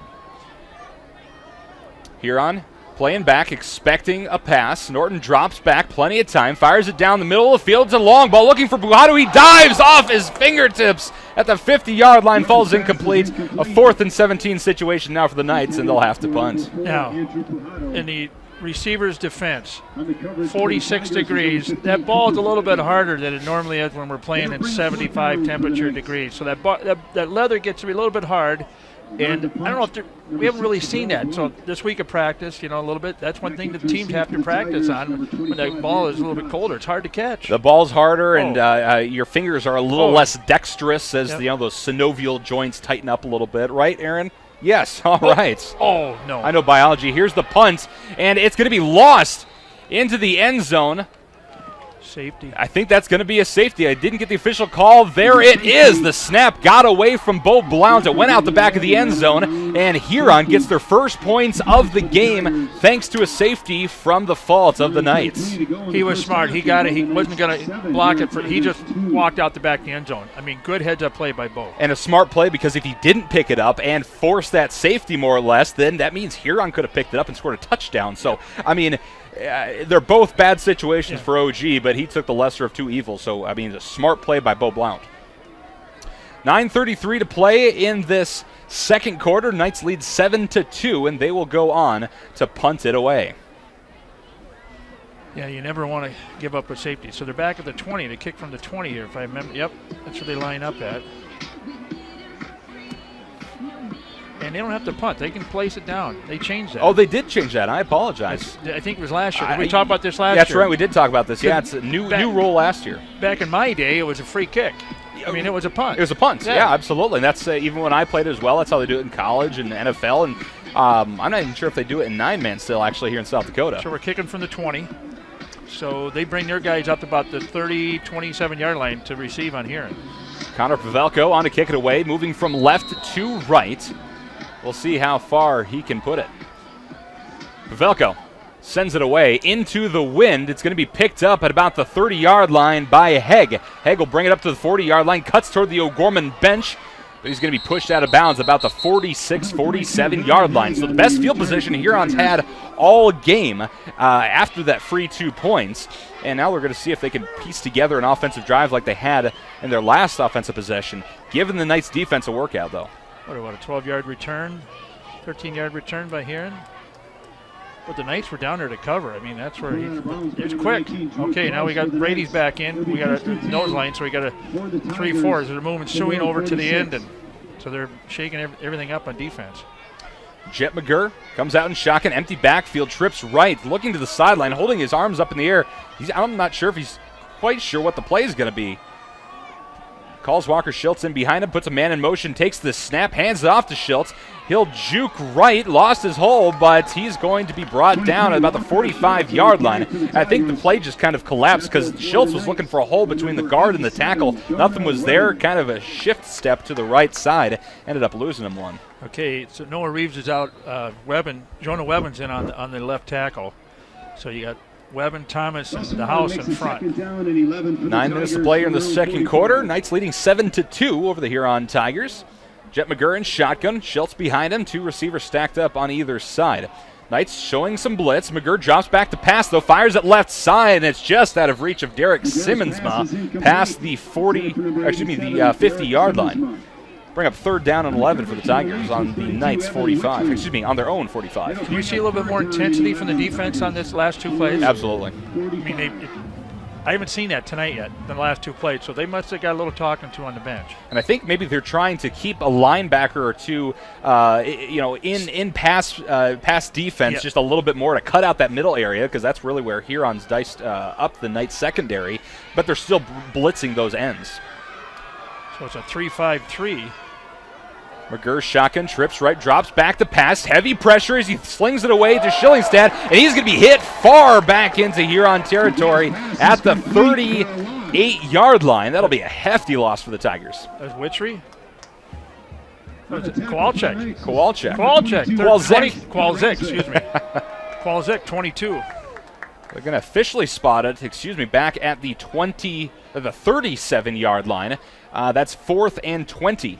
Okay, we got an update at the end of 3. Sioux Falls, Washington 28, Aberdeen Central 13. Any other matchup here in AAA here? 4th and 20. Back to punt. Bryce Steffen, the Knights will look to return it. Here's the punt. Canyon Bauer picks it up at the 25-yard line. Excuse me, that's Zach Norton. He's going to go to the left sideline. That's Huron sideline and hit the deck. Bring it up to about the 33-yard line. The Knights offense will go back to work. Now, Huron's defense has been very scrappy. The Knights weren't able to get out of that last possession with any points. In fact, they gave 2 to Huron off of the bad snap on the punt. I think they just need a little bit of confidence boost here offensively just to try to get things moving a little bit here. Okay, we have Lincoln leads Stevens 21-3 at half in the other AAA game. Very good. And that's actually here in town, I believe. Yeah, we had a 5 and 6 and 7, so we'll have some other ones. So we'll have some finals here by halftime. The 1st and 10 for OG on their own 34 left hash. Norton in shotgun, trips right, takes the snap, drops back. It's going to be a screen over right side of Pujato. Pujato, one man to beat, jukes past him, and he's going to be brought down at about the 37, 38-yard line for a gain of a couple for the senior. Now that's dangerous. He's out there all by himself, so somebody must have missed something to get out there because nobody was there to help him block. He was out there on his own. So somebody just missed their assignment somebody a little missed bit. their assignment, yeah. Huron was stacking up that side, but that's the guy to get. It's the corner that's going to be playing man-to-man on that wide receiver. Somebody has to pick that guy up. And they're on the short side of the field, too. Right. Excuse me. 2nd and 7 for OG on their own 37 right hash. Norton shotgun, trips left, one back. Here's the snap. Fumbles the handoff to Wishard. And Wishard's going to fall on it, though. It'll be a loss of 1. Dodged a bullet there, and just a lot of little mistakes here for OG offensively. So 3rd down and 8 now for the Knights. Not all cylinders are clicking tonight. Not quite. Kind of like my 1999 Nissan Maxima that I drove in high school and then later in college where it lost about half the cylinders, but it still looked cool. It sputtered once in a while. I had a 1967 Plymouth Satellite Seamarine Plus. Beautiful. Gorgeous car. Norton, shotgun, trips left, one back, drops back the pass, looking down the right sideline, fires it away. It's a duck, but Bo Blount's there to pick it up at the Huron 37, 38-yard line. 25, 26-yard pickup. We haven't seen a big catch like that from Bo Blount in quite some time, and he is feeling good getting back in that huddle. There's that spark this O'Gorman offense needed. Thank you. That's what I was going to say. We needed that spark, and we can get it. So that spark on that other cylinder wasn't clicking. There we go. How's that? And so like my 1999 Nissan Maxima, I brought it to Ron's Auto. It changed out a couple of things, and I got at least one more cylinder back. 1st and 10 from the Huron 37. QB keeper by Norton down the right sideline. He'll pick up a couple as he's pushed into his own sideline. Bring up 2nd down and about 7. Schultz on the tackle. I love the analogy with the spark. Yeah, you did a good job. Yeah. You're picking up on this radio thing, Dan. I'm impressed. At my age, heck. 2nd down and 7 for the Knights on the Huron 34 right hash. Norton trips left, one back. And Bo Blount over on the right side. That's the short side. Norton fakes the handoff, dumps it over top to Canyon Bauer. He gets it, and a love hug at the 27-yard line. That is going to be very close to that 1st down.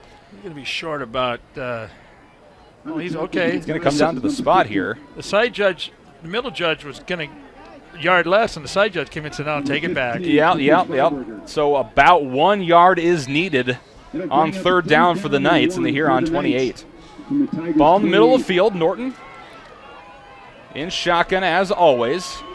2 receivers either side, but Pujato is tight on the left side. Wishard in the backfield as well. He's a screen over right side. It's picked up by Bauer. Down the right sideline. Breaks a couple tackles to the end zone. Touchdown, O'Gorman. The Knights needed 1, so they took 27 yards with a Canyon Bauer touchdown, his first of the night with 5:34 to play in this 2nd quarter. And Dan, you got to think that little spark on that Bo Blount catch, which was a little too powerful on the throw, but Blount came down with it, went and got the pass, kind of sparked this O'Gorman offense and inspired a little bit something there for this touchdown. You see how he tiptoed down the sideline there? I love it. I love it watching him run the sidelines. Pavelko On to kick the PAT, puts it up and through against the wind. 14-2, the Knights leading Huron with 5:34 to play in the second quarter. We'll step aside. This is O'Gorman Knights football on Real Presence Radio. Fairtex Inc. is a locally owned and operated tax and bookkeeping company serving Sioux Falls and the surrounding areas. We prepare tax returns for individuals and businesses and provide a range of financial services for small businesses. Fairtex Inc. is located at 1727 South Cleveland Avenue and can be reached at 605-336-1669 and online at fairtexinc.com. Member NATP and NAEA. Big Rig Barbecue brings a Texas-style barbecue to South Dakota. They use a real wood smoker for all their meats, every single day. Big Rig Barbecue serves sliced brisket, pulled pork, chicken, and ribs. They offer pre-orders for smaller events and gatherings and cater for large events, including parties, meetings, and graduations. Big Rig Barbecue's new sit-down location is on the corner of 41st and Minnesota. Their website, bigrigbbbq.net.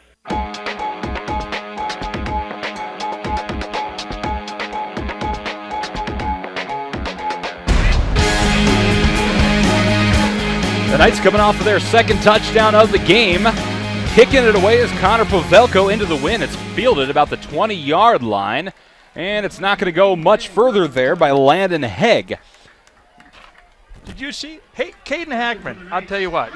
Kickoff, that young man can run. He got that tackle. He came down and he was full bore and got with the catch and ran about 3 yards. And that's a name we don't talk about a whole lot. Does some kick returning and plays a lot of great special teams at 5'10", 145 pounds. Not a big guy, but he makes things happen. Great open field tackle by Hackman. 5:19 to play in the second quarter. And here comes McGurr.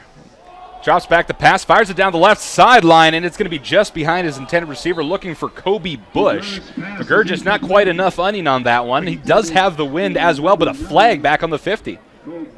Did you see Bush went right, and then all of a sudden Bush had to turn around and come over his left shoulder to catch it? So I'm not sure if they're... We might see some pass interference, but I'm with you, Dan. I don't think that was catchable by Bush because he would have had to stop and turn around.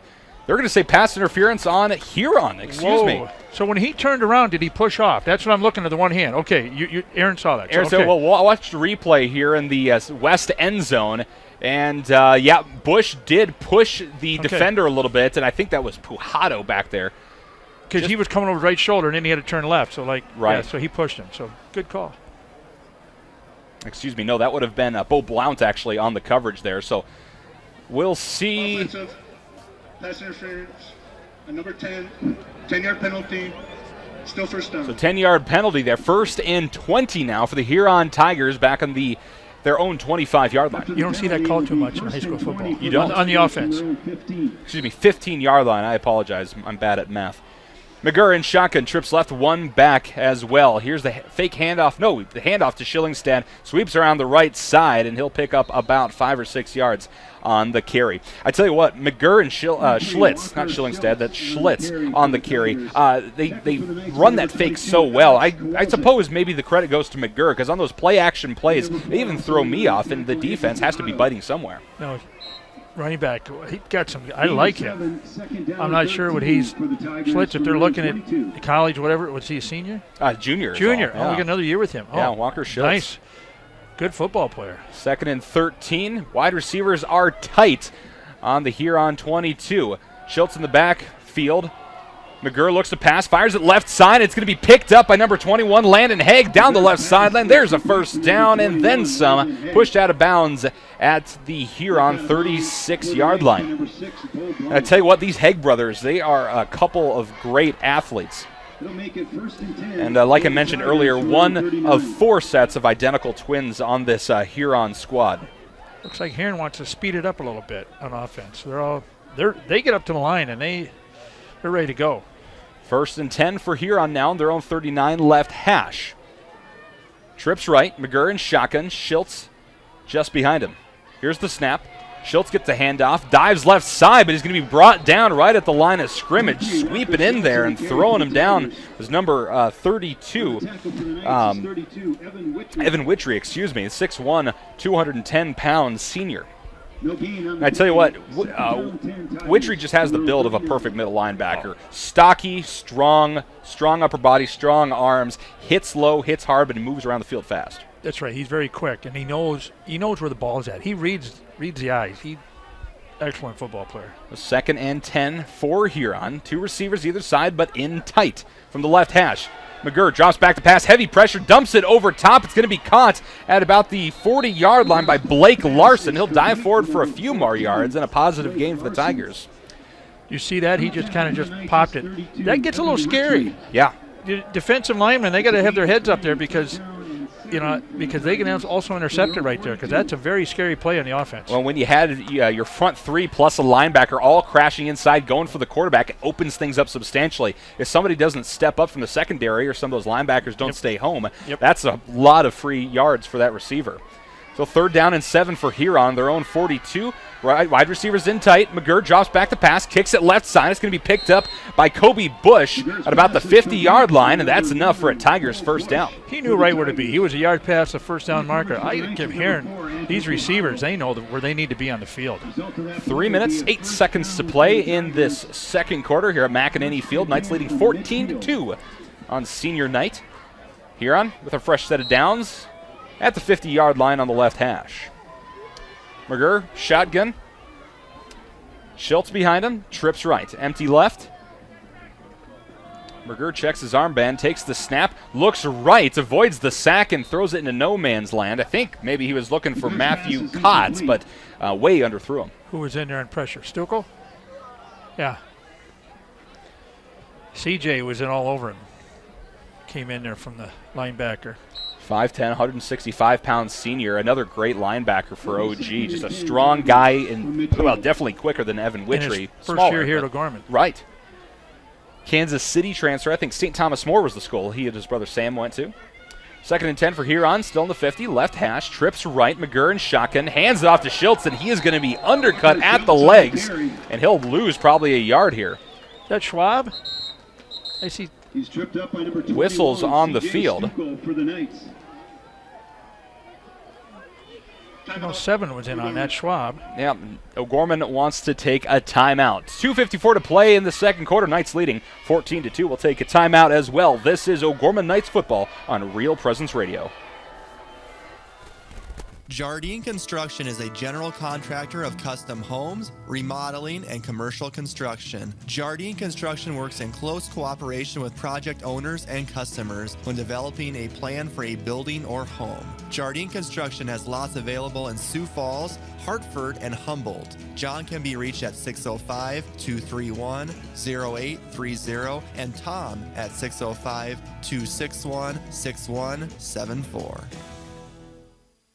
Ferendorf Family Chiropractic and Wellness is a third-generation practice focusing on inspiring patients to take control of their personal health and the health of their families. Dr. Eric Ferendorf, a 1999 O'Gorman alum, is a proud third-generation O'Gorman Cathedral High School graduate following in the footsteps of his grandfather and uncle. Ferendorf Family Chiropractic and Wellness is located at 229 West 39th Street and can be reached at 605-334-8000.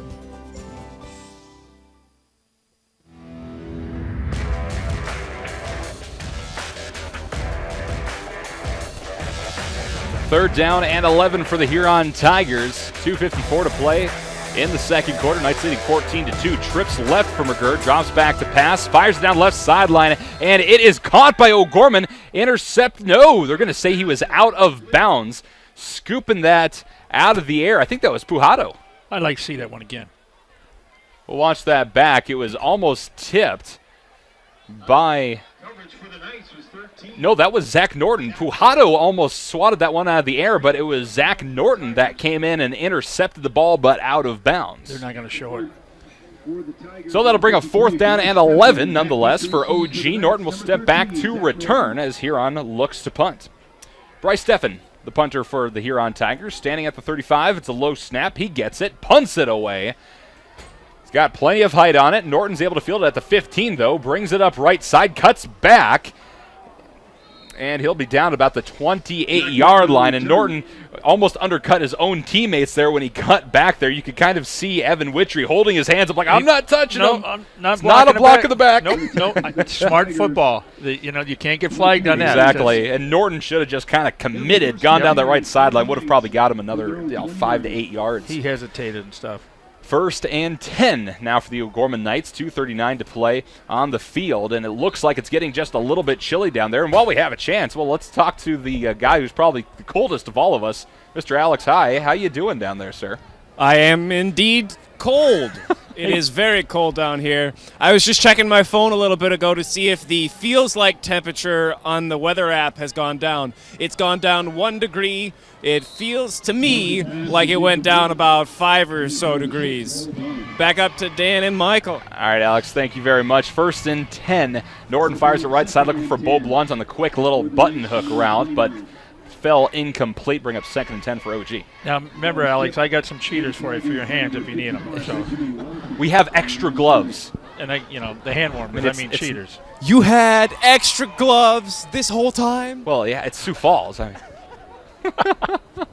2nd and 10 for OG. Trips left for Norton. One back. Here's the snap. Fakes the handoff. Kicks it left side into the hands of Pujado. Surges down the left sideline. There's a first down as he brought down finally by 3 Huron Tigers at the 40. He tried to get out of bounds, stop the clock, but the clock's running. We're under 2:25 here in the halftime.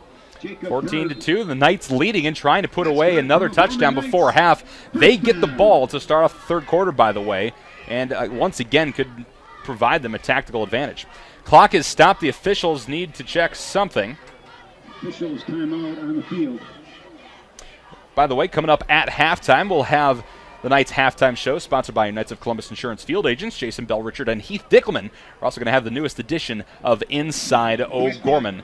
2:27 on the game clock. So they're actually going to give the Knights about 7 more seconds. Because I actually saw a coach come out on the field to the line judge and say, hey, and that's where he went out. So the coach is watching that. 1st and 10 for OG on their own 41 left hash. Norton, spread receivers, drops back, fires the long ball down the right side. Bo Blunt had to turn around, tipped it once, and it fell incomplete. And I think that was just a bad route by Blount. That was just kind of a lob. Heave. Just some miscommunication there between Zach Norton and Blount. Wow. Stops the clock. They'll make it 2nd and 10 for the Knights. So 2nd and 10 for OG. 41. 2:19 on the clock in the 2nd quarter. I think she likes that. Yeah.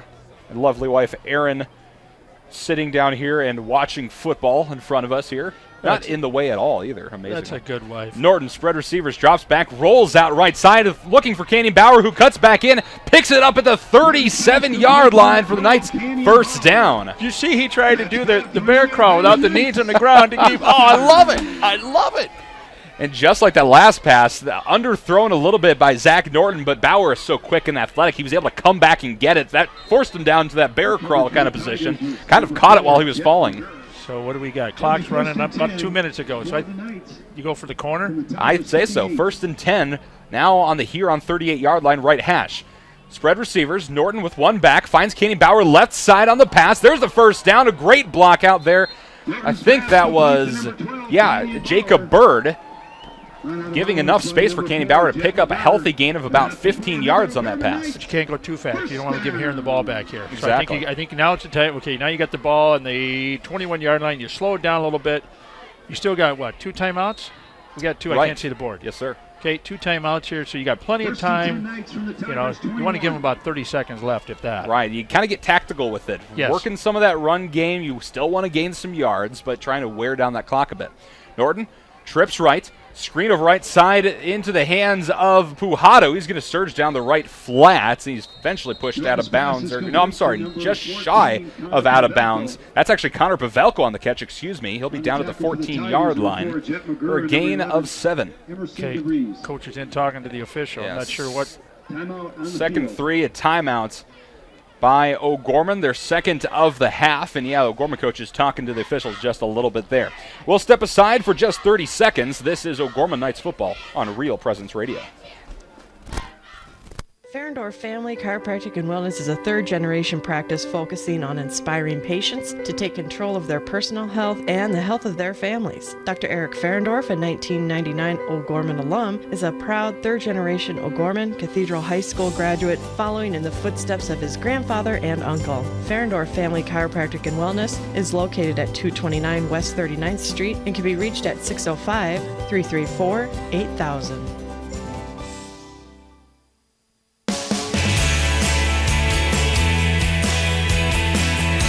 1:33 to play in the second quarter. Knights on the Huron 19-yard line, leading the Tigers 14-2. And a little chat there between assistant coach for OG Aaron Beavers. Aaron Beavers out there. So he's actually talking to the white hat there and talking about either shot blocked or hands in the face. He's pushing up to him. So that's something that the officials probably not are looking for too much. But, he's been a coach, head coach. Norton spread receivers, drops back, looking to the left corner of the end zone, and he got it! Kenyon Bauer on the over-the-shoulder catch provides the Knights their third touchdown of the game, second for Kenyon Bauer. You see that wide open. He was, 8 yards in front of his receiver? At least, yeah. He just took off with that slant coming across, and it just perfect pass. Kenyon Bauer tracking that one down. That's about as clean of a catch as we've seen in this game. Some catches, passes were a little off, but Norton and Bauer connecting there beautifully. Connor Pavelko on attack on the PAT for the Knights. Ball will be held by Tegan Schlimgen. Here's the snap. Schlimgen places. Pavelka puts it up. It's into the band section and is good. The Knights lead here on Tigers 21-2 with $1:29 to play, in this second quarter. We'll step aside. This is O'Gorman Knights football on Real Presence Radio. Aaron's in Sioux Falls is a lease-to-own retailer of furniture, electronics, and appliances. Aaron's offers payments that include 12, 18, and 24-month plans, and Aaron's same-as cash option. They provide delivery and setup with a lease-to-own agreement, and product service and repair are also included. You can visit the Sioux Falls Aaron's store or call 988-9999. And you can also shop online at aarons.com to experience the Aaron's difference. Own it. Searching for more great Catholic content? Visit our website at yourcatholicradiostation.com. Find Catholic news you can trust, information about events coming up in your local area, and the latest on what's happening at the RPR network. And don't forget that you can listen to any of our stations around the clock from anywhere in the world. Need prayers for someone or something in your life? You can submit those through our online form for the entire family to pray for. Real Presence Radio, online at yourcatholicradiostation.com.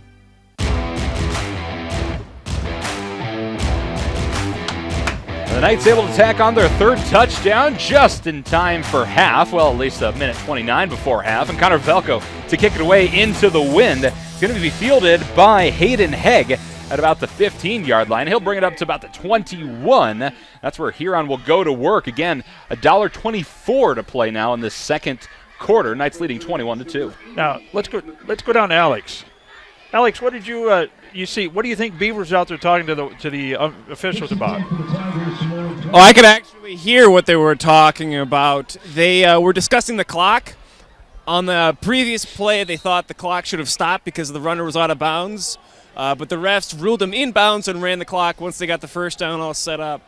Back up to Dan and Michael. All right, Alex, thank you very much for that clarification. So the hand gestures moving around was that was just expletives. He was just promoting his case. There we go. I'm a hands talker too. Yeah. You know, I'm talking on the radio. I'm throwing my hands all over here. Oh, you should know that. I hit you all the time when you score. Absolutely. I still have bruises from 4 weeks ago. Screen pass over left side is going to be picked up by Walker Schultz. He'll pick up about 1 yard, and the clock continues to run at the 1 minute mark. I look for here, maybe to try something here to spark something going into half.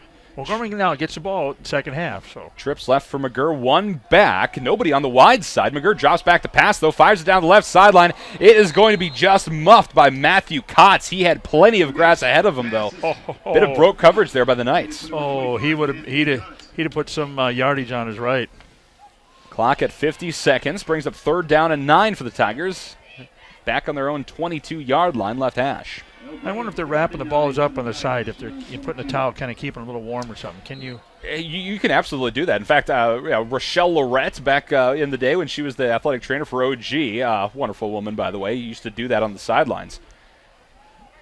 So trips right now on the wide side for Huron. One back. McGurr drops back to pass, looking downfield, fires it off. It's going to be caught by number 9. Kobe Bush sweeps down the left flats to the 50-yard line, past the 50, actually, to the Knights' 49-yard line with 43 seconds to play. First down, and Huron keeps this drive going before half. 22, 23-yard pickup?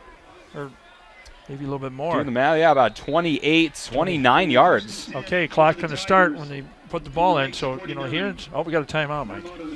Timeout by Huron with 43 seconds to play in the second quarter. By the way, coming up at half, we'll have the newest edition of Inside O'Gorman. And Brett Byler got to sit down and talk a little O'Gorman golf.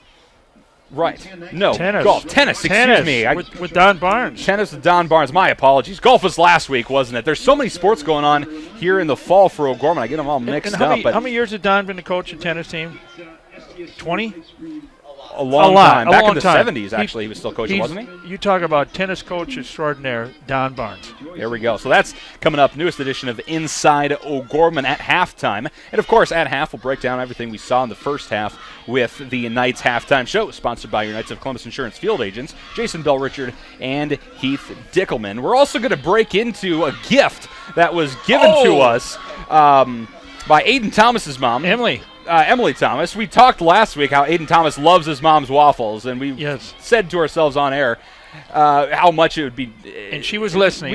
She was listening. She couldn't be at the game. We would love to eat some waffles, so she brought us waffles. With strawberry and whipped cream.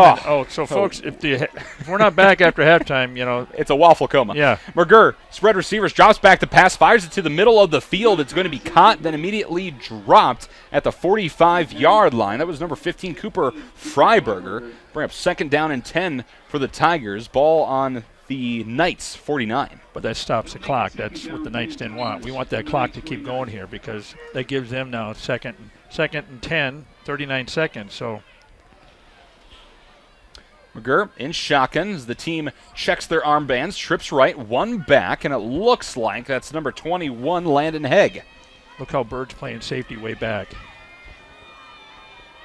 McGurr takes the snap, drops back to pass, fires it down the right sideline. He's hit as he throws. Way too much power on that one as he's tackled. He's looking for Bush, but threw it out of bounds about the 30-yard line, way high. Oh, Kowalczyk. Andrew, he was all over him. He came blitzing right through the middle. I think the Knights are starting to kind of find their groove here defensively. They struggled a little bit earlier in the game, but if they can at least get one guy in the backfield to put on a little bit of pressure, it really forces McGurr to make a bad decision, and we've seen that throughout the second quarter. Well, them linebackers are stunning a little bit, and so all of a sudden they see that open, and then one of them can shoot around and on the blind side and get him. 35 seconds to play in the second quarter. McGurr shotgun trips left on the short side. Here's the snap and handoff to Landon Hegg. He'll dive up the middle, pick up 1 yard, and bring up fourth down and 9. And I think a timeout for Huron. Well, they should. Yep. Be fourth down, so, Huron's going to go for it. They have to. And a timeout just to stop the clock. Nope. No, they're going to keep it running. Excuse me. There were whistles on the field like there was a timeout. He winding it up. Now, everybody's walking around confused as to exactly what's going on. I'm not sure what's going on either. Let's wait for the call. We have a timeout. O'Gorman. So O'Gorman is going to burn a timeout. 28 seconds on the game clock. Okay, 28 seconds to play. So interesting timeout. Their last timeout of the half. Why would you do that? Okay, 28 seconds. There's fourth down. So again, they have to hold them here. If they do get a first down, with the clock inbounds, the clock keeps going. So that's going to be Huron's going to have 2-3 plays called. So if I'm over there and the Huron coach, and I'm Michael Schmitz, I'm going to have 2-3 plays called. I have to. These guys have to be prepared and ready to do that because it's boom, boom. They got 28 seconds. And the way we're rushing them, it's going to take a few seconds. He's going to have to drop back and pass fast. But to pick up the yardage, he's got to drop back and maybe a screen out to the side. I don't know. It's going to be And Huron's worst-case scenario, you turn the ball over on downs on 4th and 9 because you don't complete, said pass. The Knights get it at the 48-yard line, or a little bit further back if you decide to run. Whatever happens here, that still provides them probably 20 seconds, and they can do some damage with that. Okay, so Norton goes back. Bauer goes back. Excuse me. Oh, they're in punt formation now. All right. They changed it. Bryce Steffen on to punt for Huron. 4th and 9 on the Knights' 48-yard line, left hash. 28 seconds to play before halftime. Good fake right here. This would be a good time for a fake. Here's the snap. Punt is away, nearly blocked though. It's going to touch down about the 25-yard line, fielded at the 10. Canyon Bauer breaks through a couple tackles, and he's going to be thrown out of bounds at about the 20. 18 seconds on the clock, and the Knights will get the ball officially at, we'll say, just about the 20-yard line. There's no official spot quite yet. And remember, the Knights have 0 timeouts the rest of the half. Will they go for it, or will they just slow things down? Now, I thought Huron would have gone for it. Seriously. I agree. Okay, we have a flag over there? Could I see the refs are? Yeah, looks like there's a flag laying at the 35. Right behind the Huron players. Ball at 30, or flag at the 35, and there's some O'Gorman players late to get back to the huddle. Let's get the call.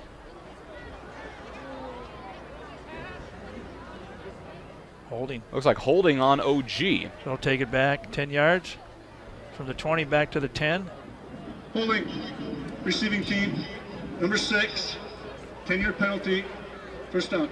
All right, so 10 yards from the spot, I believe, which means the Knights will get it at the 10-yard line. So 90 yards to go in 18 seconds, Dan. You go for the long ball. Well, you got to be careful here. What's Huron got? 1 timeout? 2.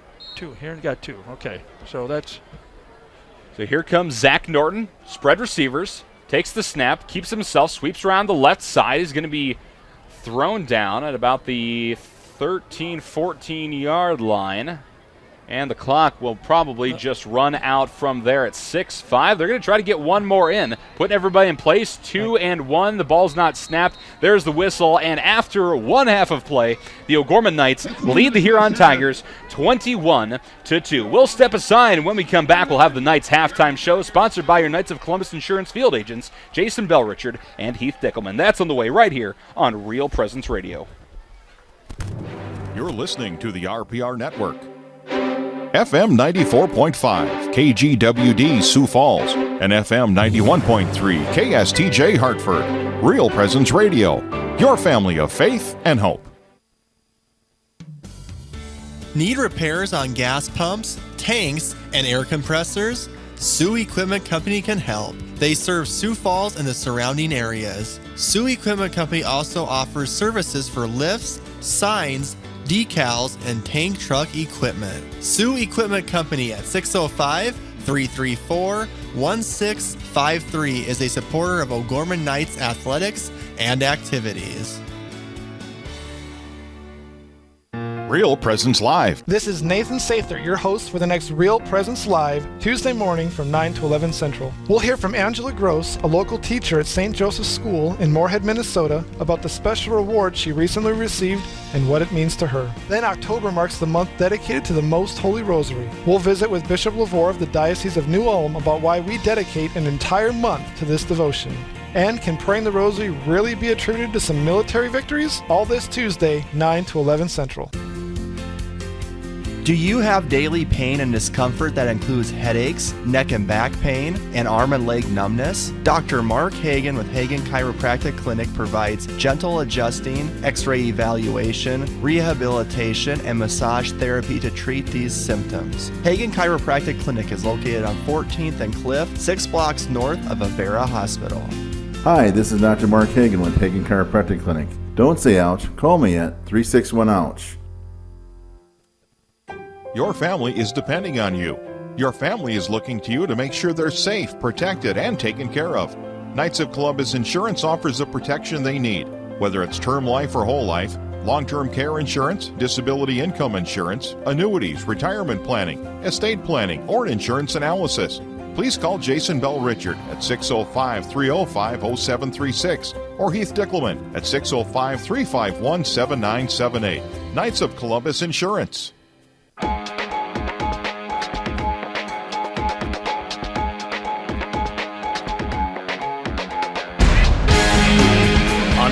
Presence Radio, welcome to the Knights Halftime Show, sponsored by your Knights of Columbus field agents, Jason Bell-Richard and Heath Dickelman. Now, with the Knights Halftime Show, here's Michael Promis and Dan Johnson. Welcome into the Knights Halftime Show, sponsored by your Knights of Columbus Insurance field agents, Jason Bell-Richard and Heath Dickelman. And at half, the O'Gorman Knights leading the Huron Tigers 21-2. The team's 6-0 and 3-3 respectively on the season, Dan. And I tell you what, we saw a lot of good, we saw a lot of bad from both teams in this game so far. It's just kind of been chaos, really, for a lot of it. But what are you seeing? But I think, like we talked a little bit, the Knights kind of came off kilter a little bit that first quarter, and they get a little bit more jiving and come together in the second half. Same way with the defense; they're not syncing together. The one cylinder's not clicking, and I'm not sure what's going on, but they're gonna have to make some adjustments at halftime. They have to make some adjustments. Absolutely, and offensively, you can just see that Jason Popping, a head coach for O'Gorman Knights, not happy by what we've been seeing so far, for offensively at least. The defense getting a workout too from what looks to be just a fantastic pass attack from the Huron Tigers. But Norton's not getting the time in the pocket that he needs to complete the passes. He's getting too rushed. And again, we've had some drop balls, so I'll give him that with it being cold, everything of that nature. That's what happens in football in South Dakota. But it's 21-2 that we made that mental mistake with that high snap and down there in about the 5-yard line for the punt, and so he was smart and walked it right out the back of the end zone for the safety instead of give up the possible touchdown or so. I mean, that was smart, but again, they're not playing football like they should be. Right. And that we've seen. Right, yeah, it just looked a little sloppy. They pinned it up a little bit in this later part of the second quarter, definitely, but Huron, again, still giving the Knights a bit of a workout. A lot better than the record indicates, and O'Gorman's going to have their hands full because Huron's going to come out making a lot of adjustments, and the Knights are going to be on their toes, I think, for the rest of the match. Like we talked, Huron's 3-3, the first 3 games. So we played Huron in the Tiger Bowl, the second game of the year down here. We played Harrisburg, They're both Tigers. And then a week later, Huron played Harrisburg. Right. And they won 14-0. But both that 14, 2 touchdowns were both defensive touchdowns by Huron. There was no offensive touchdown in that ball game. So look how we played Harrisburg down there, and Huron beat them with two interceptions for touchdowns. Huron, that's a team that I've been leery about all season. When I first saw the first couple of games, Huron's a team that Roosevelt's going to play hard. We know Roosevelt and Lincoln and Washington are all going to play hard, but you play Brookings, Watertown, Huron. There's some tough teams out there, and a little bit of caliber difference. But Huron, pretty salty team. I love the running back. Absolutely, yeah. No, that is Walker Schultz. 6'2", 205-pound junior, just cutting it up. I mean, Dyson, the O'Gorman defensive line. Now, a couple of great stunts have stopped Schultz in his tracks, but he is a big man, moves well, and is dangerous. He's got some size, but that girth to him. Yes. Oh, I'm like, wait till next year. I think he'll be playing college ball somewhere. I can see that. I would 100% agree with you. Could be one of the strongest running backs in the state of South Dakota. You're listening to the Knights Halftime Show, sponsored by our Knights of Columbus Insurance field agents, Jason Bell-Richard and Heath Dickelman. Knights leading Huron 21-2. We'll step aside, and when we come back, we'll have the newest edition of Inside O'Gorman, sponsored by the Sioux Falls Catholic Schools. Brett Byler got to sit down with longtime O'Gorman tennis coach Don Barnes. That interview coming up on the other side of the break. This is O'Gorman Knights football on Real Presence Radio. Jardine Construction is a general contractor of custom homes, remodeling, and commercial construction. Jardine Construction works in close cooperation with project owners and customers when developing a plan for a building or home. Jardine Construction has lots available in Sioux Falls, Hartford, and Humboldt. John can be reached at 605-231-0830 and Tom at 605-261-6174. Financial Benefits Company helps individuals and small businesses prepare for retirement. Financial Benefits Company's philosophy is safe principal, positive return.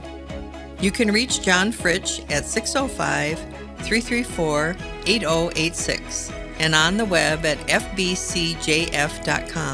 Financial Benefits Company is a proud sponsor of Catholic Radio. Your family is depending on you. Your family is looking to you to make sure they're safe, protected, and taken care of. Knights of Columbus Insurance offers the protection they need, whether it's term life or whole life, long-term care insurance, disability income insurance, annuities, retirement planning, estate planning, or insurance analysis. Please call Jason Bell Richard at 605-305-0736 or Heath Dickelman at 605-351-7978. Knights of Columbus Insurance. Real Presence Live. Hey everyone, Nathan Sather here, your host for the next Real Presence Live. Are you willing to do whatever it takes to live out your Catholic faith, even if it means losing your job? Some in the medical field might have to answer this question in the coming years, especially as talk of euthanasia grows in Europe. And we'll hear from one doctor about where he stands on this question. Then, prayer warriors throughout the area are back praying in front of local abortion mills for 40 days. Find out how you can be a part of this effort. All this Tuesday morning, 9 to 11 Central.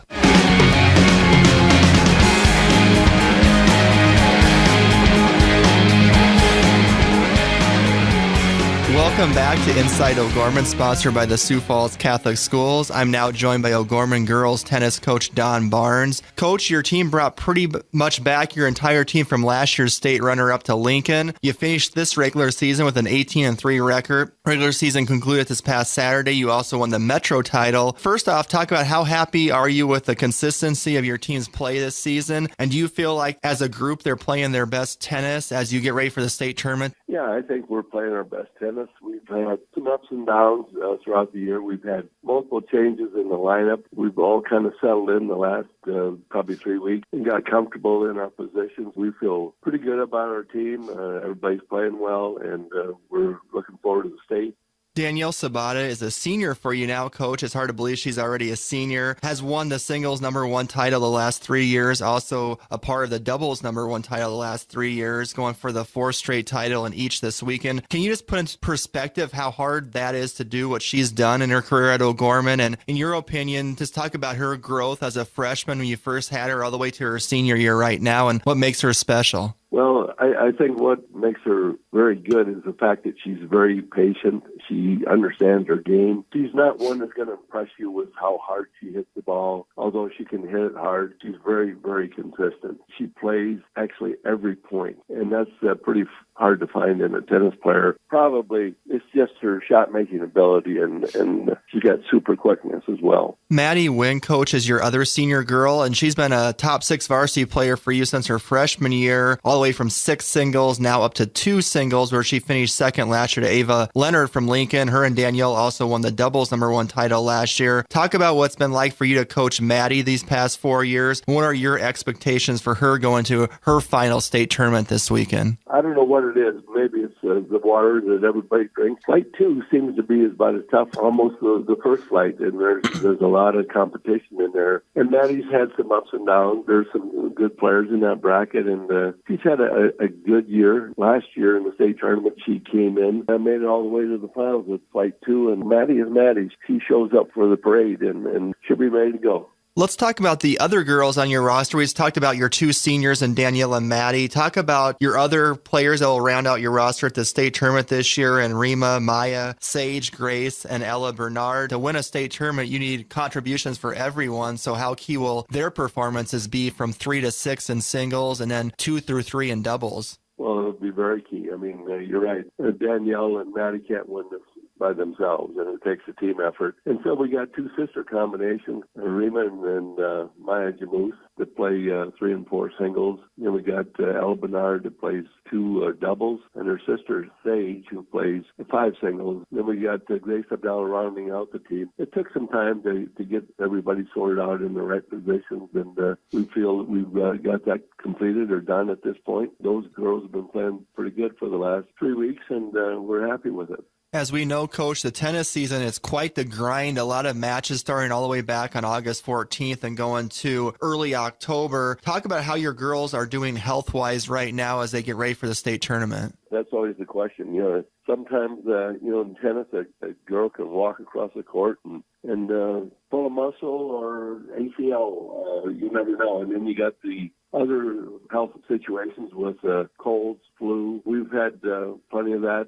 going around our team, and I think other teams as well. This season has been kind of a what's going on, who's showing up for practice today, who's showing up for the matches today, and we've had our share of that as well. The state tournament is up in Rapid City. Talk about the depth of the field of the state tournament. I mean, we'll be in the running, of course. Lincoln, the defending state champions. Watertown's had a good year. Just talk about the competition that your girls are going to be facing this year, maybe compared to the previous couple of years. Probably in the last 10 years, this is as strong as it's been, in my opinion. There are other teams, in addition to the ones you mentioned, that have some competitive players. Aberdeen Roncalli, Aberdeen Central, Brandon Valley, St. Thomas More, Rep St. Stephen, with some good depth as well all across the state. And so we just need to avoid some early upsets for us. And I think every other team that wants to play for a title is also expecting the same thing.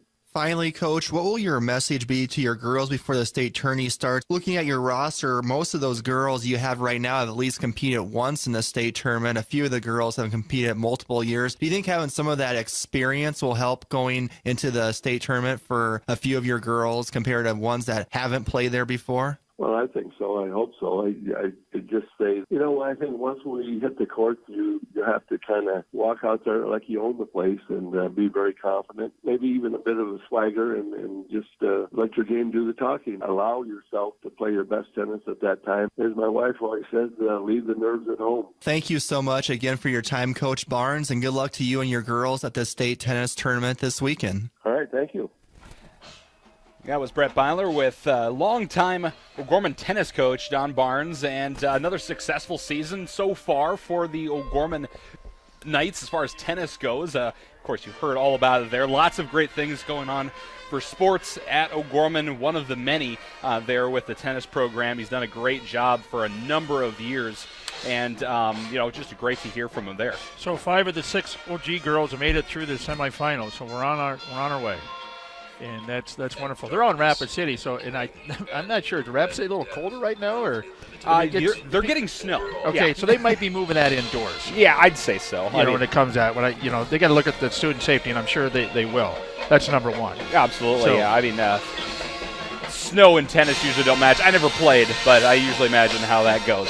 And that's the newest edition of Inside O'Gorman, brought to you by the Sioux Falls Catholic Schools. Their 6 elementary schools, junior high and high school, exemplify gospel values, strong student achievement, and community service. Each and every school is dedicated to the mission of forming a community of faith and learning by promoting a Catholic way of life through gospel values and academic excellence. We need to step aside. You're listening to the Knights Halftime Show, sponsored by your Knights of Columbus Insurance field agents, Jason Bell-Richard and Heath Dickelman. When we come back, a look at the second half as the Knights lead Huron 21-2. That's on the way right here on Real Presence Radio. Your family is depending on you. Your family is looking to you to make sure they're safe, protected, and taken care of. Knights of Columbus Insurance offers the protection they need. Whether it's term life or whole life, long-term care insurance, disability income insurance, annuities, retirement planning, estate planning, or insurance analysis, please call Jason Bell-Richard at 605-305-0736 or Heath Dickelman at 605-351-7978. Knights of Columbus Insurance. Financial Benefits Company helps individuals and small businesses prepare for retirement. Financial Benefits Company's philosophy is safe principal, positive return. You can reach John Fritsch at 605-334-8086 and on the web at fbcjf.com. Financial Benefits Company is a proud sponsor of Catholic Radio. When you look to the future, is the road there inevitable? It's not. That's why O'Gorman education matters. It's where you'll grow in your faith, be challenged, celebrate, and become part of a community. These are the moments that will shape your life. This is where your path will unfold. What are you waiting for? You belong in blue. Community. It's at the heart of everything we do at First Premier Bank and Premier Bank Card. From supporting area athletics to funding millions of dollars in academic scholarships, we continually seek new ways to improve and strengthen communities we serve. At the heart of these communities are people, our customers, and our employees. We work hard to ensure our customers are successful and our communities thrive. It's the Premier way. It's what community banking is all about. First Premier Bank and Premier Bank Card. Locally grown, nationally known.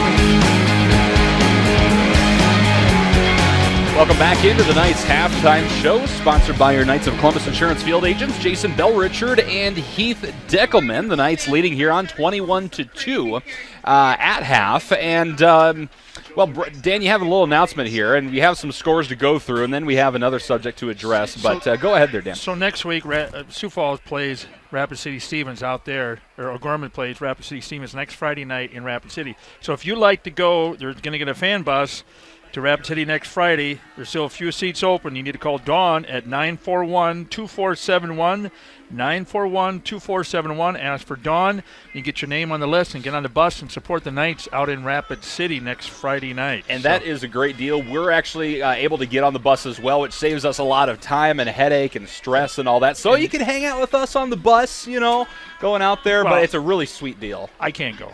Well, you know, Alex High, Brett Byler, me, and Erin, my lovely wife, will be along to help with the stats and all that kind of good stuff as well. But Dan, you'll be with us in spirit. I'll check in with you. I'll be on the Eastern time zone. So there we go. I'm going to the Holy Land. University of Notre Dame. Isn't that sacrilegious? It's the other Holy Land to me. I call it the way I see it. Well, it should be a lot of fun. And I'm taking a priest with me. So. Oh, there you go. Okay, that counts then. Yeah. That counts, absolutely. So it's the scores here. Let's run these down there, Michael. So you got Washington. It's at Aberdeen Central, 28-13. That's the end of 3 up in Aberdeen. Stevens is playing at Howard Wood, playing Lincoln. Lincoln 31, Stevens 13. Again, that's who the Knights play next week. Brookings and Harrisburg at the half. Goose Eggs 0-0. Brandon Valley's up in Watertown 7-7 at the half. Mitchell is out at the Governors, and the Governors lead Mitchell 28-7.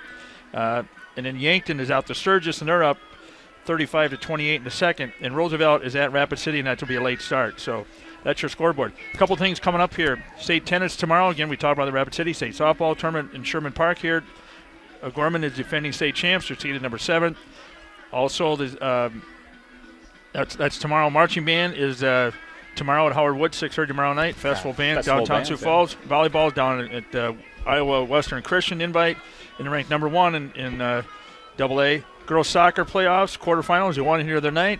They'll host Brandon Valley tomorrow here at 2 o'clock. And the boys in the quarterfinals will play at Rapid City Central at 5 o'clock out in Sioux Park in Rapid City. So rankings right now is at then we got the fun run here next week. Next Saturday is a fun run. It used to be the Shamrock run in the spring.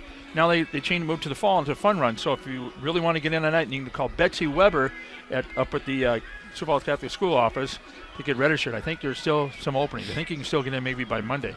But that'll be here. A lot of things going on with the O'Gorman Sioux Falls Catholic Schools. Next Saturday is a good deal here with the fun run. A lot of things for the kids and stuff. And you want to just do a 2-mile fun run. They're going to have 5K, and it's going to be a fun time. Absolutely. And Dan, thanks for that rundown of things. And while we have a chance, we also need to give a very special shout out. If you're listening last week, we were talking about Aiden Thomas. Dan broke out his sheet that Aiden filled out of some of his favorite things, to get to know you kind of thing. And Aiden mentioned that his favorite food is his mother's waffles. And of course, we talked about how delicious a good waffle sounded at that time.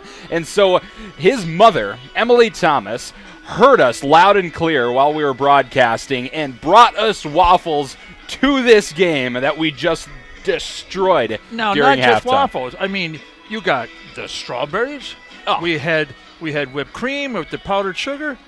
Real maple syrup, not that Aunt Jemima stuff. Not a sponsor. No, but real good thin maple syrup. Now, I'm going to believe Aiden Thomas because he says his favorite food is his Emily's waffles. I got to go with that. I mean, my wife is a great cook, but you know what? She beat her in the waffle category. And we didn't even get them warm. They've been sitting here for about 2 hours, and we've been salivating looking at these things, but they were delicious cold. I can't imagine what they taste like warm. I mean, I'm a little at-home chef. I pride myself in that, but I can't cook a waffle like that, for goodness sakes. No. And then also, then we got the treat beforehand. That's right. Then we got what are they called? Mini cheesecakes from the Pollock family. So Parker Pollock, number 67, he's a senior, and his aunt and uncle from Pierre. Tim and Julie Pollock are here, and actually is Steph Pollock, and I can't think Steph got married, and her sister Haley. They're all here supporting Parker. Yes. And his mom Julie makes these cheesecakes. I've had before, and Parker, actually, the team loves him. I remember 2 weeks ago out here after the game, he's walking around with like 4 dozen handing to all the guys. And he got Oreos in the bottom, and they're wonderful. So Julie heard that we talked about it, and so they brought us some. So, again, I'm not sure, they must know we're kind of connoisseurs of the food. I'm not sure. Yeah, there we go, exactly. And so a public service announcement, if there are any fans listening that want to provide us with food at any given game, just let us know. We will be more than happy to consume said food and review it live on air. We've been talking about Big Rig earlier, but Bob was closed all week getting ready for winter. Yeah. So he's off the hook this week. So a special shout out to Big Rig, our live video sponsor as well. We can throw up our little graphic there. Delicious food to entice the senses. But we love food. That's clear. Well, in my age, I'm a connoisseur. I'll tell you if I don't like it or not, but it's pretty darn good. But I tell you what, we thank everybody for listening and stuff. And so we're at the second half. I'll get a little bit more of some of the players and stuff. Maybe I'll try to get through some of the seniors that are playing and stuff, what they filled out with the sheets beginning of the year, what they want to do after high school, their aspirations and stuff. We'll get a little bit if the game continues, O'Gorman's going to get the ball here. We get ahead by 4 touchdowns or something. We'll talk a little bit more about that. Yeah, so let's take a sharp left turn back into why we're actually here at O'Gorman High School. Football. We have Alex up here in the studio as well, so let's just get some thoughts from you guys for this second half. The Knights are up 21-2 over Huron as we're getting ready to start this third quarter. And we'll start with you, Alex, so you can head down. But what do the Knights need to focus on the second half if they want to come away with the win?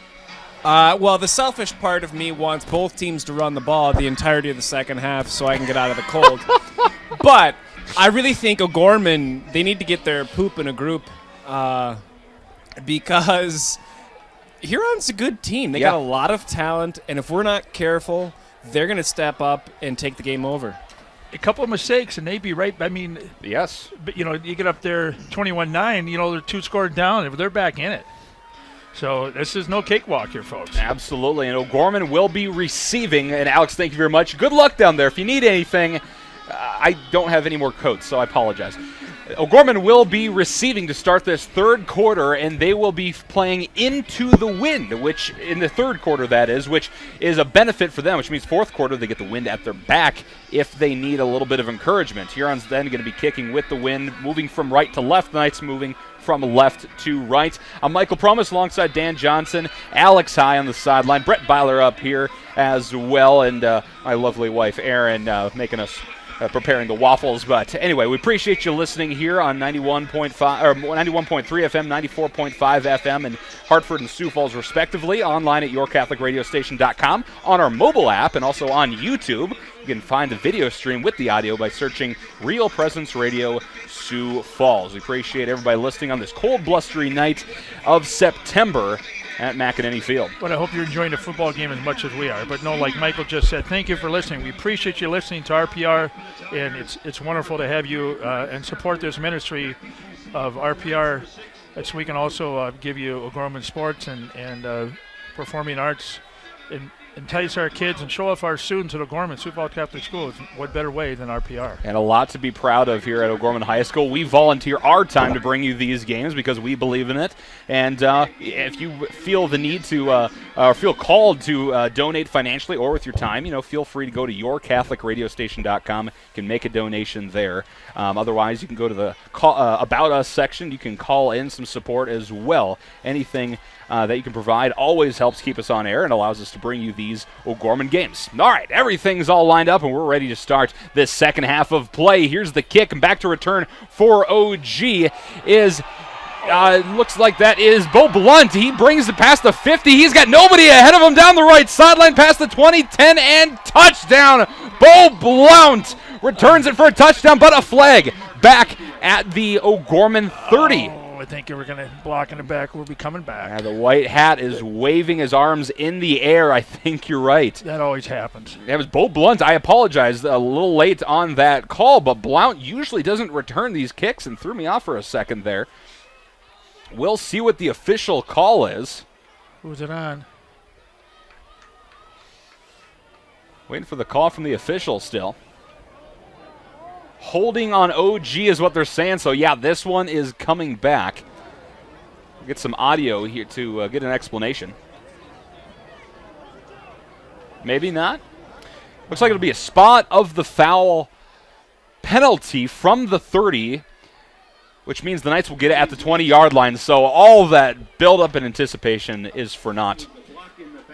But the Knights will go to work at their own 20-yard line, ball in the middle of the field, and we'll see what adjustments head coach Jason Poppingham made at halftime, because like we talked about, they had their shortcomings, and we'll see what tweaks he's making, because they're almost there. They're firing on about 5 cylinders of a V6. I'm a V8 guy. Are you? I like them. I prefer more power. I prefer slightly more fuel efficiency. Zach Norton, QB keeper, shoots around left side, loses the ball backwards. Huron's there to pick it up and falling down at the 2-yard line. Looked like Norton tried to lateral it backwards to keep the play alive, lost the ball instead, and Huron is within striking distance of the O'Gorman Knights. Look at that. In about 10 seconds, we had a touchdown for O'Gorman, called back, and we get the ball on the 10-yard line. We fumble. Now they got the ball on this 4-yard line. First and goal for Huron Tigers here. It looks like that was number 15, Cooper Freiberger, that fell on that fumble. They're actually going to spot it backwards about to the 4 or 5 yard line, it looks like. They're still talking about that. Yeah, they're going to spot at the 4, so here come the Tigers, excuse me. First and goal from about the 4.5 is actually where it's at. McGurr in shotgun, 2 backs. Here's the snap and the handoff to the fullback, Walker Schultz. He'll dive for it and pick up 1 or 2 yards. What do you make of that play there, Dan? Mental mistake. I mean, that's where when you're down in that tight in the red zone like that on offense, you have to be very careful and cautious what you do when you're passing off a lateral pass, handoff. And that's just what happened. They fell on the ball and got the ball, and they knocking on our door. A gain of 1 on that last play brings up second and goal from the 4 now. Schultz and Schillingstad in the backfield, along with McGurr. Check that. That is Schultz and Hegg. The snap and a handoff left side. It's actually going to go to, or McGurr's going to keep it himself on the QB keeper to the end zone. Touchdown as he knocks over the pylon. Nice play. Nice play. Heads up. He knew where that pylon was, and he just kind of ran out there and went right toward the pylon for the touchdown. Again, came back. Now we had that. We talked about that. O'Gorman defense gave that up, and all of a sudden the Hurons up 21-9. 21-8, excuse me, right now. Or Huron's down 21-8. Yep. 10:53 to play in this third quarter, and on to kick the PAT is number 37, Thatcher Dramstad. There's the snap, place, kick. It's up through the uprights and good. 21-9. Huron putting on their first touchdown of the game, but the Knights still leading in the third quarter. We'll step aside. This is O'Gorman Knights football on Real Presence Radio. Hi, this is Mark Konzemius. In 1987, Bishop Paul Dudley and a group of business leaders started the Catholic Community Foundation for Eastern South Dakota to help raise, manage, and distribute God's gifts as determined by donors' intent. 28 years later, we continue to grow their vision and legacy of faith. Many choose the Catholic Community Foundation for their charitable giving because of our commitment to Catholic, moral, and social values. Learn more about how you can leave a legacy of faith through the Catholic Community Foundation at 605-988-3788 or visit cfesd.org. Crossroads Book and Music is a local source for Catholic gifts and supplies. From rosaries and medals to books and Bibles, Crossroads is here with materials to help individuals in their walk with Christ. Crossroads also features a large line of personalized gifts that are great for weddings, anniversaries, birthdays, or any special occasion. Crossroads is located at 41st and Grange next to Camille's. Crossroads, books, gifts, music.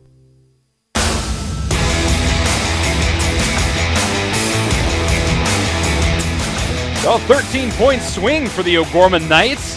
A touchdown called back because of a block in the back, and then a fumble by the Knights on the 4-yard line, giving Huron their first touchdown of the game. But here comes Bo Blunt on the kickoff again, bringing it down the left sideline all the way up to the Knights' 43-yard line. So, Dan, the Knights should be up 28-2, but because of a couple quick early mistakes in this second half, Huron gets their first touchdown, and the Knights are out that 28. But that's a 13-point difference right there. Yeah. In the course of, 20-some seconds? Yeah. So, like we said, it could be 28-2. Now it's 21-10. 9, excuse me.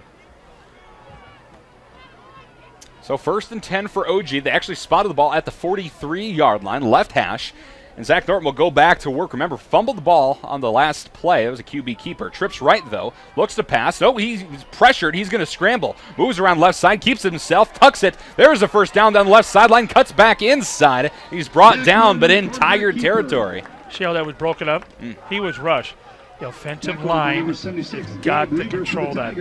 They're not doing it. And that's been the Achilles heel of this Knights squad so far. The offensive line just not doing it. They're not giving Norton the time to make a play. Total difference from last week. Yeah, last week they were lights out against arguably a better team in Roosevelt. And I mean, I think we could agree to that. Roosevelt's bigger, more experienced as a Sioux Falls team, usually a little more training and stuff like that. But tonight, Huron giving the Knights offensive line a run for their money. Norton fakes the pass, will keep it himself. He's going to be hit behind the line of scrimmage and actually lose 2 on the QB keeper. And again, just not a lot of protection. Nope. Lost a yard in that one. Yeah. And, credit where credit's due. In on that play, Gabe Rieger, a 6'2", 205-pound senior. In there also you have Bryce Steffen, 6'1", 220-pound senior. And then you have Parker Brower, 6'6", 215 senior. So you got some big guys in there with a lot of experience, tough to guard against, and they're doing a great job. And that's when you fumble. When the quarterback gets hit up and stuff, they're going to grab that ball. They're taught to grab that ball, the defense. 2nd 11, Norton keeps himself. This time he has a gap, breaks past the first down the left sideline. One man to beat, he runs into him, twirled around, and a flag back at the 15-yard line. We'll see what that is. It might be, a block at the back. Otherwise, if the play stands, it'll be a healthy run, about a 34-yard QB keeper. I'm guessing that's going to be on Tate. Yeah, Tate Wishart. He was kind of holding his helmet in disbelief, and mental mistakes by the Knights. Just a sideways check. They're talking it over to make sure.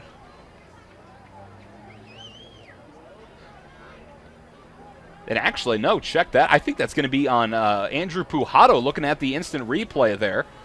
Sponsored by First Premier Bank Card, by the way, one of our sponsors.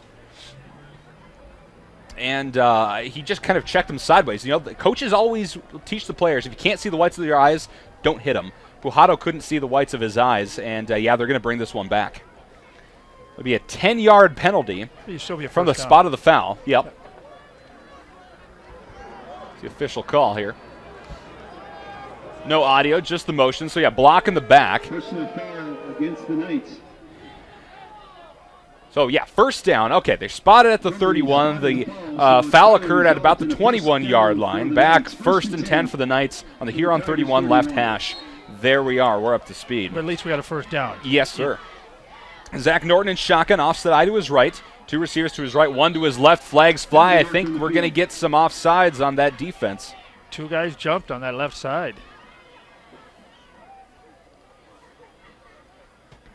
Yep, offsides on the Tigers. So 5 extra yards for the Knights brings up 1st and 5 for OG.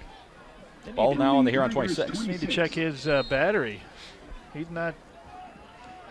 Maybe Alex High can run a couple batteries over there for him. He's on down the sideline. Nope, he's frozen solid. We'll check in with him once he thaws out a little bit. Oh, he just moved. He's good. Okay.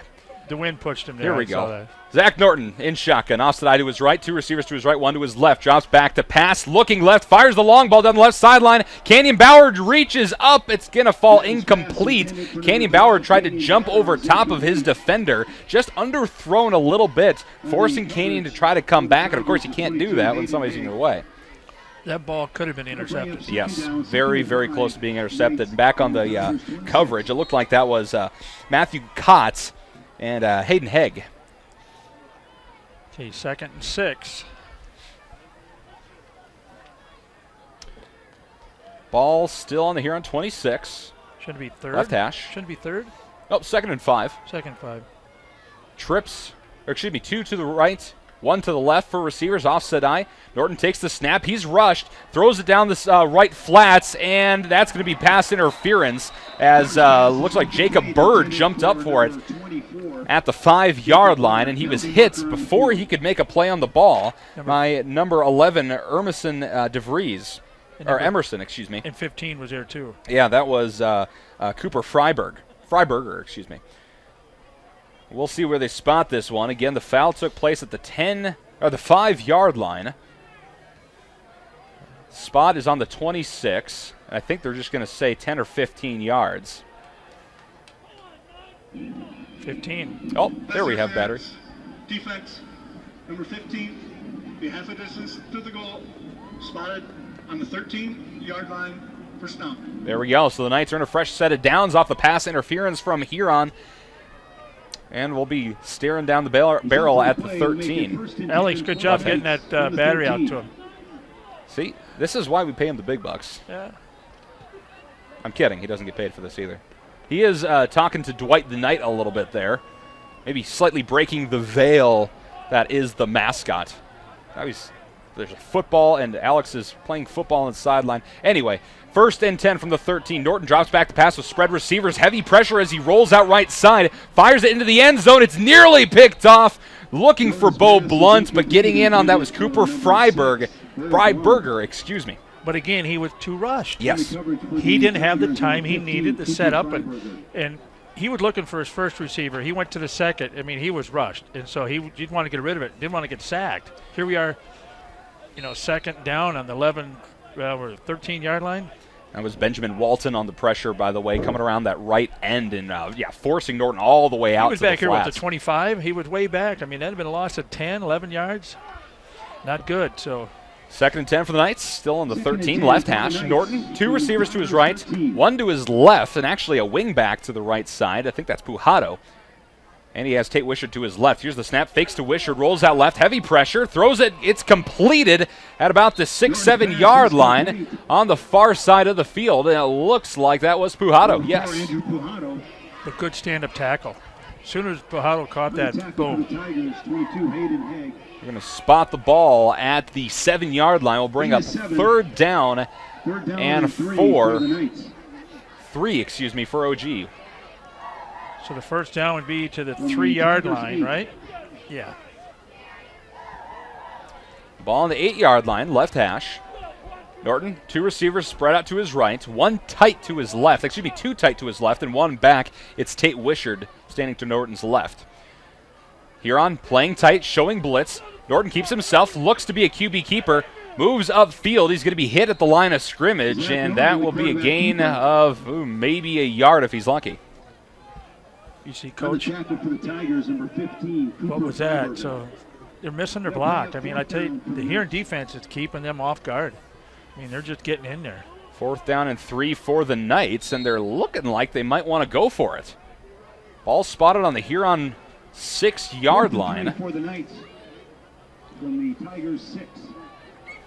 And, yeah, it looks like they're going to go for it. Getting the call from the end zone. Field goal into the wind. Be 24-9. Okay, that's 3 scores. Okay. If not, they get the ball deep here. 7:15 to play. Knights leading 21-9. Norton, shotgun. Wishart to his right. 2 receivers on the tight side to the right. 2 spread out to the left. And a time called on the field. It's on O'Gorman. Yeah, no flags flew, but they call delay a game on OG, and I was wondering about that there, Dan, as the Knights were staring back at the sideline for an awful long time getting the call. Now they need to regroup, and maybe that was by design. Well, they're going to try to draw them off. They did, so now they're still going to go for it. 4th and 8 from the 11. Same setup. Norton takes the snap, drops back to pass, looking down the middle of the field, fires it to Canyon Bauer. He's hit as he tries to bring it in, falls incomplete, and the Knights turn it over on downs to the Huron Tigers. Tell you what, good coverage by Huron on that. They were right with Canyon. It was Freiberger, on the coverage, and he's just kind of been all over the place on this drive. He was called for pass interference earlier, but I think more than made up for it there. Almost picked off the ball earlier as well, if you remember. So 1st and 10 for the Tigers. This ball spotted on their own 11-yard line, left hash. The Knights will try to get this back with 6:59 to play in the third quarter, leading 21-9. Jet McGurr in shotgun, trips right, one back. Nobody to the left. Here's the snap and the handoff to Hegg. That is Landon Hegg. Sweeps around the right side. Will pick up about 3 yards on the carry. Now you're going to see here, and they're going to take the ball. They're going to work the clock. 6 minutes, 50 to go in the third quarter here at the MAC. They're going to take it and try to run the ball down the field. A generous spot gives the Tigers 1 more yard, so 1st and 6 from their own 15 right hash. Trips left for McGurr, one back. Team checks their armbands as they do. McGurr readies. Here's the snap. McGurr, hand off to Hegg again. This time he's going to try to go to the right hip of his right guard and will maybe gain a yard if he's lucky. On the tackle for the Knights. Yep, they're going to say gain of 1, bring up 3rd down and 5 for the Tigers. Now they're on 16. So they're at the 3-4 defense. Suing's a nose tackle. 3rd and 5 for the Tigers from their own 16. McGurr, shotgun, trips left again, empty to the right and 1 back. It's still Landon Hegg.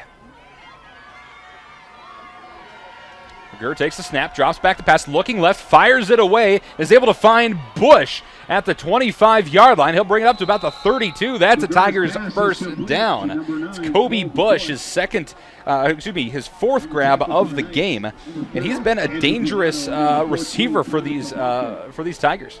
Is that kind of a soft throw? It really did. It kind of looked like not a lob, but just kind of like not really a hard throw like a normal quarterback in a situation like that. Maybe a well-timed floater. Yeah, there you go. Yeah. So 1st and 10 for the Tigers on their own 32-yard line. Ball in the middle of the field. McGurr, shotgun, 2 receivers either side, but tight inside. Landon Hegg in the shotgun or in the backfield. Handoff sweep from left to right goes in the hands of Walker Schultz, and he's going to be tackled far behind the line of scrimmage. That'll be a loss of about 4 or 5 yards. Walczyk. Loss of 4. Andrew coming in from the linebacker side. I love that. Shooting that gap. So 2nd and 14 now for the Tigers on their own 28. Still right hash. Trips left this time from McGurr. And it looks like Landon Hegg is still in the backfield. This means Schultz is lined up as a receiver. McGurr looks to pass, drops back, fires at left side. It's going to be caught at the 35-yard line by number 15, Cooper Freiberger. And a flag at the line of scrimmage as Landon Hegg is slow to get up. And the Knights are clapping, so I'm not sure what that's. Offensive did something. Aiden Thomas is clapping, so. And Noah Reeves getting a slap on his helmet. Yep. It's on here, and they're going to take it back. See what the call is here. Officials are conferring still.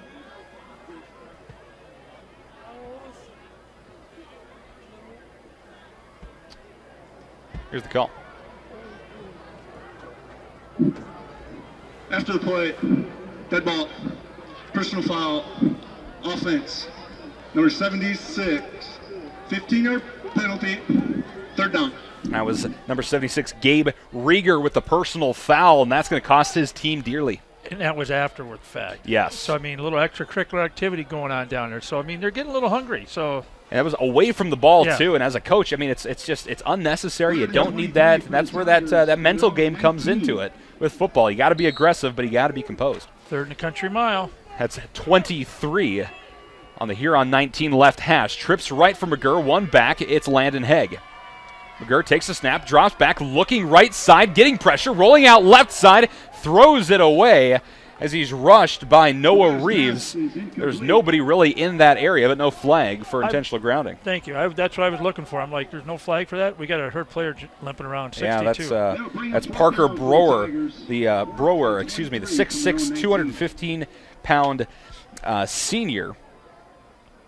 Limping a little bit, the right tackle, and he's going to limp over to the sideline. Bring up 4th down and 23 for the Tigers on their own 19, so in comes Bryce Steffen, the 6'1", 220-pound senior, to punt it away. Canyon's at the 40-yard line to receive the ball. Here's the snap. It's low, but he was able to grab it. That's Steffen was able to grab it, punts it away with the wind, touches down at about the Knights' 47-yard line, takes an OG bounce, and coming in to cover it was number 55, Benjamin Walton. So the Knights get some pretty darn good field position to start this next offensive drive. I think they'll officially spot it at the 49. That's the OG 49. So we'll see what the Knights are going to do here offensively. They just haven't been able to pin together an offensive drive in this second half. It's 4:25 left in this third quarter. They're still up 21-9, but they need to start doing some scoring here. We got a flag back there at the 20, so I'm not sure. A little extracurricular again. Oh, you're right. Excuse me. Yeah, totally away from the play too, Dan. Yeah. So that might take the ball back. But yeah, it looks like it's going to be against O'Gorman.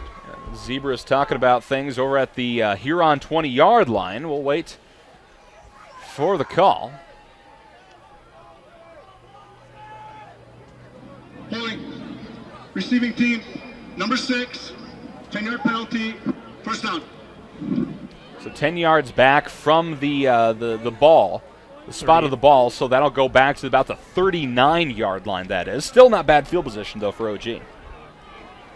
But again, they're making mistakes. I mean, it's like that was way from the ball over there, and after the penalty, it's first just unnecessary things like that. You just got to play a smart mental game. They're letting those little mistakes get the best of them, unfortunately, here.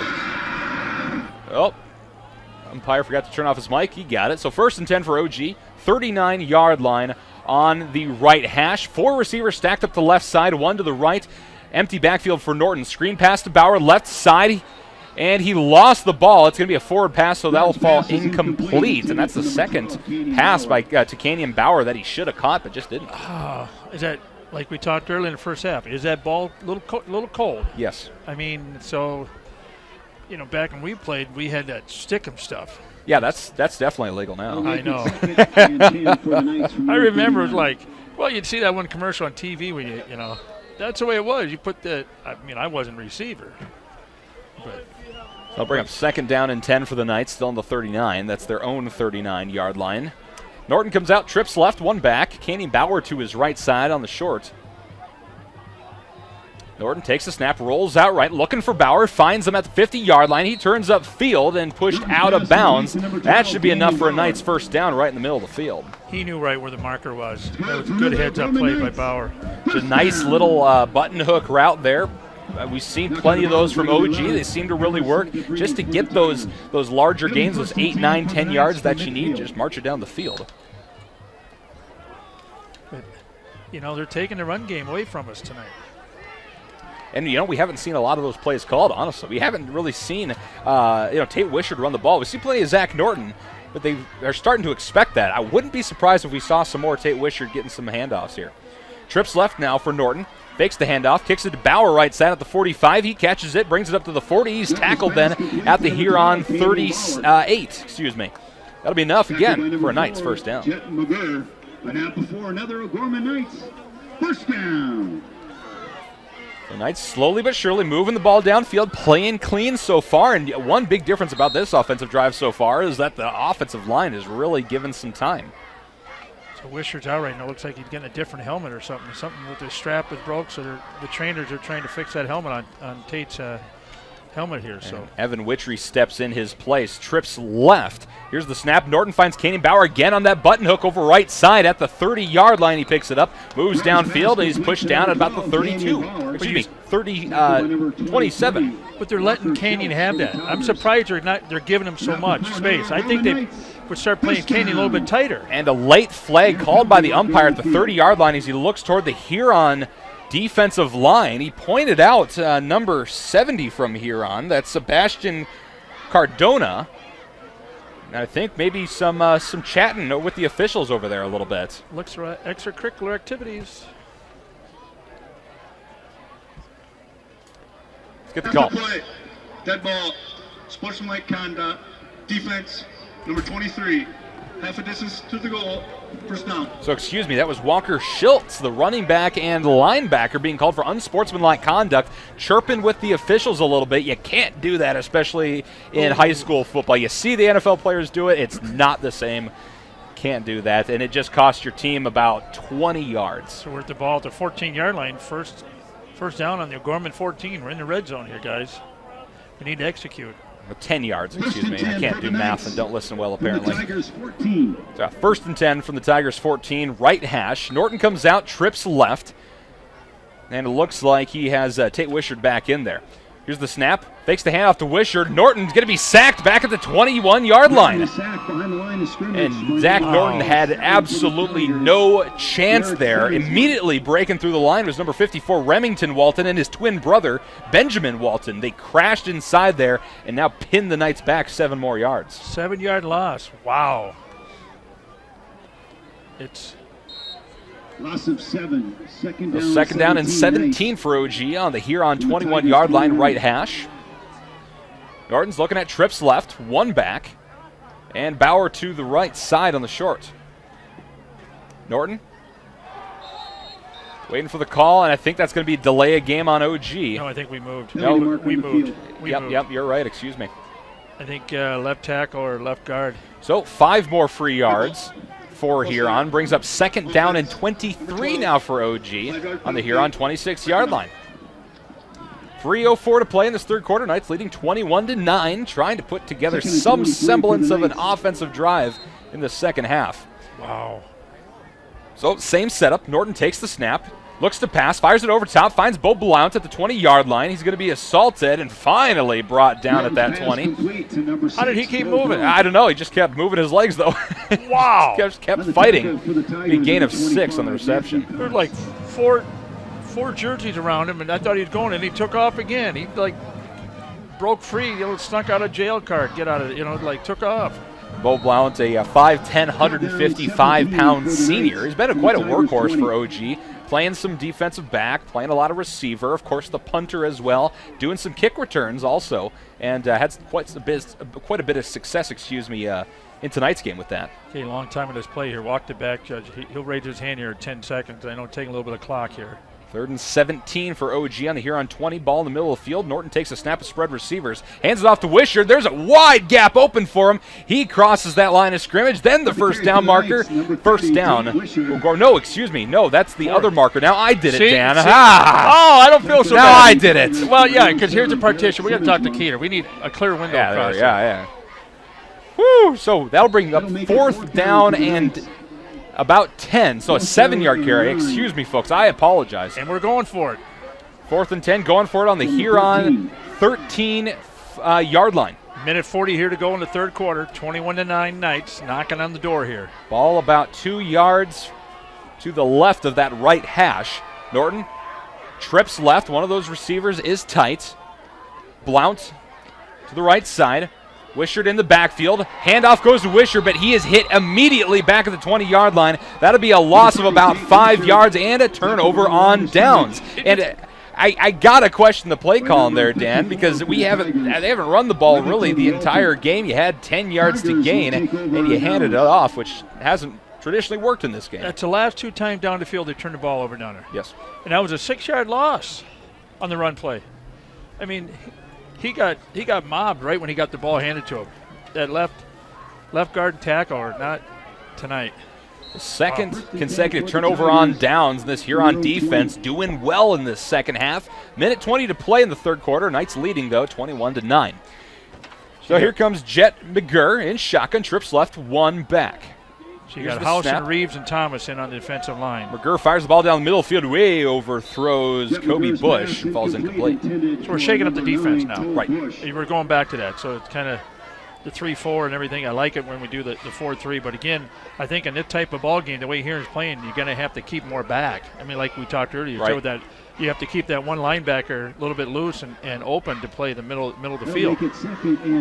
They're coming slants across and everything, so you need it on the sweeps.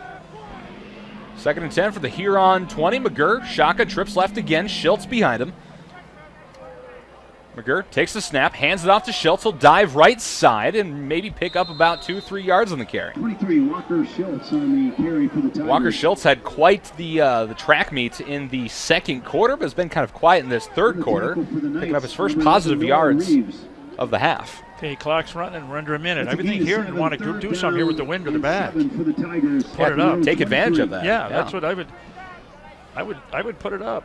3rd and 7 for the Tigers on their own 23. Ball in the middle of the field. McGurr trips right this time. Schultz behind him. McGurr from shotgun drops back, looking down the field, now looking to the right, fires it down the right sideline, and overthrows his receiver again. McGurr just a little too much onion on these passes. He was looking for Landon Hegg. That's Stucco on the coverage. The pass was intended CJ, for 21, Landon Hegg for the Tigers. On the coverage for the Knights, number 21, CJ Stucco. 4th down and 7 for Huron, and they're going to have no choice but to punt it. So Norton's back here. Bryce Steffen. Back deep to receive for the Knights, number 13, Zach Norton. Standing at the 10-yard line, Bryce Steffen, 6'1", 220-pound senior. Gets the snap, good snap this time, punts it away with a strong leg, perfect spiral. Norton's going to call for a fair catch on the Huron 48-yard line. 33 seconds to play in the 3rd quarter. Knights leading 21-9. By the way, we have to give a special shout out to all of the folks listening in Huron. I apologize, I haven't gotten that shout out yet, but appreciate everybody in Huron listening. Make it up to Huron every once in a while. That's what where my the state office is for the company that I work for, and so I get to frequent the town from time to time, enjoy Manolis Grocery and all that. No, they have a beautiful complex, don't they? The football field. They got the new turf last gorgeous. year. Yeah, same turf as South Dakota State. So hats off to them. I mean, they needed that. Yes. Let's just say that. But here in Fair City, it's the Fair City. So OG back offensively here. The past 2 possessions have resulted in turnovers on downs. 1st and 10. Norton's going to keep it himself. Sweeps up the left sideline, down the left, past the 30, and he's pushed out of bounds just past there. We'll see where the spot is as he kind of stutter stepped. Kind of spot, it looks like at the Huron 28-yard line. There was no flags. I was looking. The last 2 times we've done that, we've got penalties. The 1st and 10 for OG, and you're right. O'Gorman's offense just had been struggling so badly in that past 2 offensive end. To be totally honest with you, they've struggled badly, but finally able to put together a good run play. Clock's running. They got to hurry up here. 17 seconds to go in the quarter. They're going into the win, so maybe. Norton in shotgun, offset eye to his left, 2 receivers to his right, 1 tight to the left on the short side. Here's the snap. Norton fakes the pass, keeps himself, dives up the middle, jukes and jives a little bit up to the 20-yard line where he's sandwiched to the ground. Be good for a gain of about 8 yards as time expires in the 3rd. 3 quarters of the game has come and gone, and the Knights still lead Huron 21-9. We'll step aside, be back with more football right here on Real Presence Radio Network. You're listening to the RPR Network. FM 94.5, KGWD Sioux Falls, and FM 91.3, KSTJ Hartford. Real Presence Radio, your family of faith and hope. Morgan Stanley values long-term relationships with its clients. I'm Thad Barnes, financial advisor with the Barnes DeMore Group of Morgan Stanley's Sioux Falls office. Andy DeMore and myself know that building relationships begin with getting to know each client. We can create personal investment strategies to help meet retirement, education, and other financial needs. Thad and Andy can be reached at 338-6500. Investments and services are offered through Morgan Stanley Smith Barney, LLC, member SIPC. Aaron's in Sioux Falls is a lease-to-own retailer of furniture, electronics, and appliances. Aaron's offers payments that include 12, 18, and 24-month plans, and Aaron's same as cash option. They provide delivery and setup with a lease-to-own agreement, and product service and repair are also included. You can visit the Sioux Falls Aaron's store or call 988-9999. And you can also shop online at aarons.com to experience the Aaron's difference. Own it.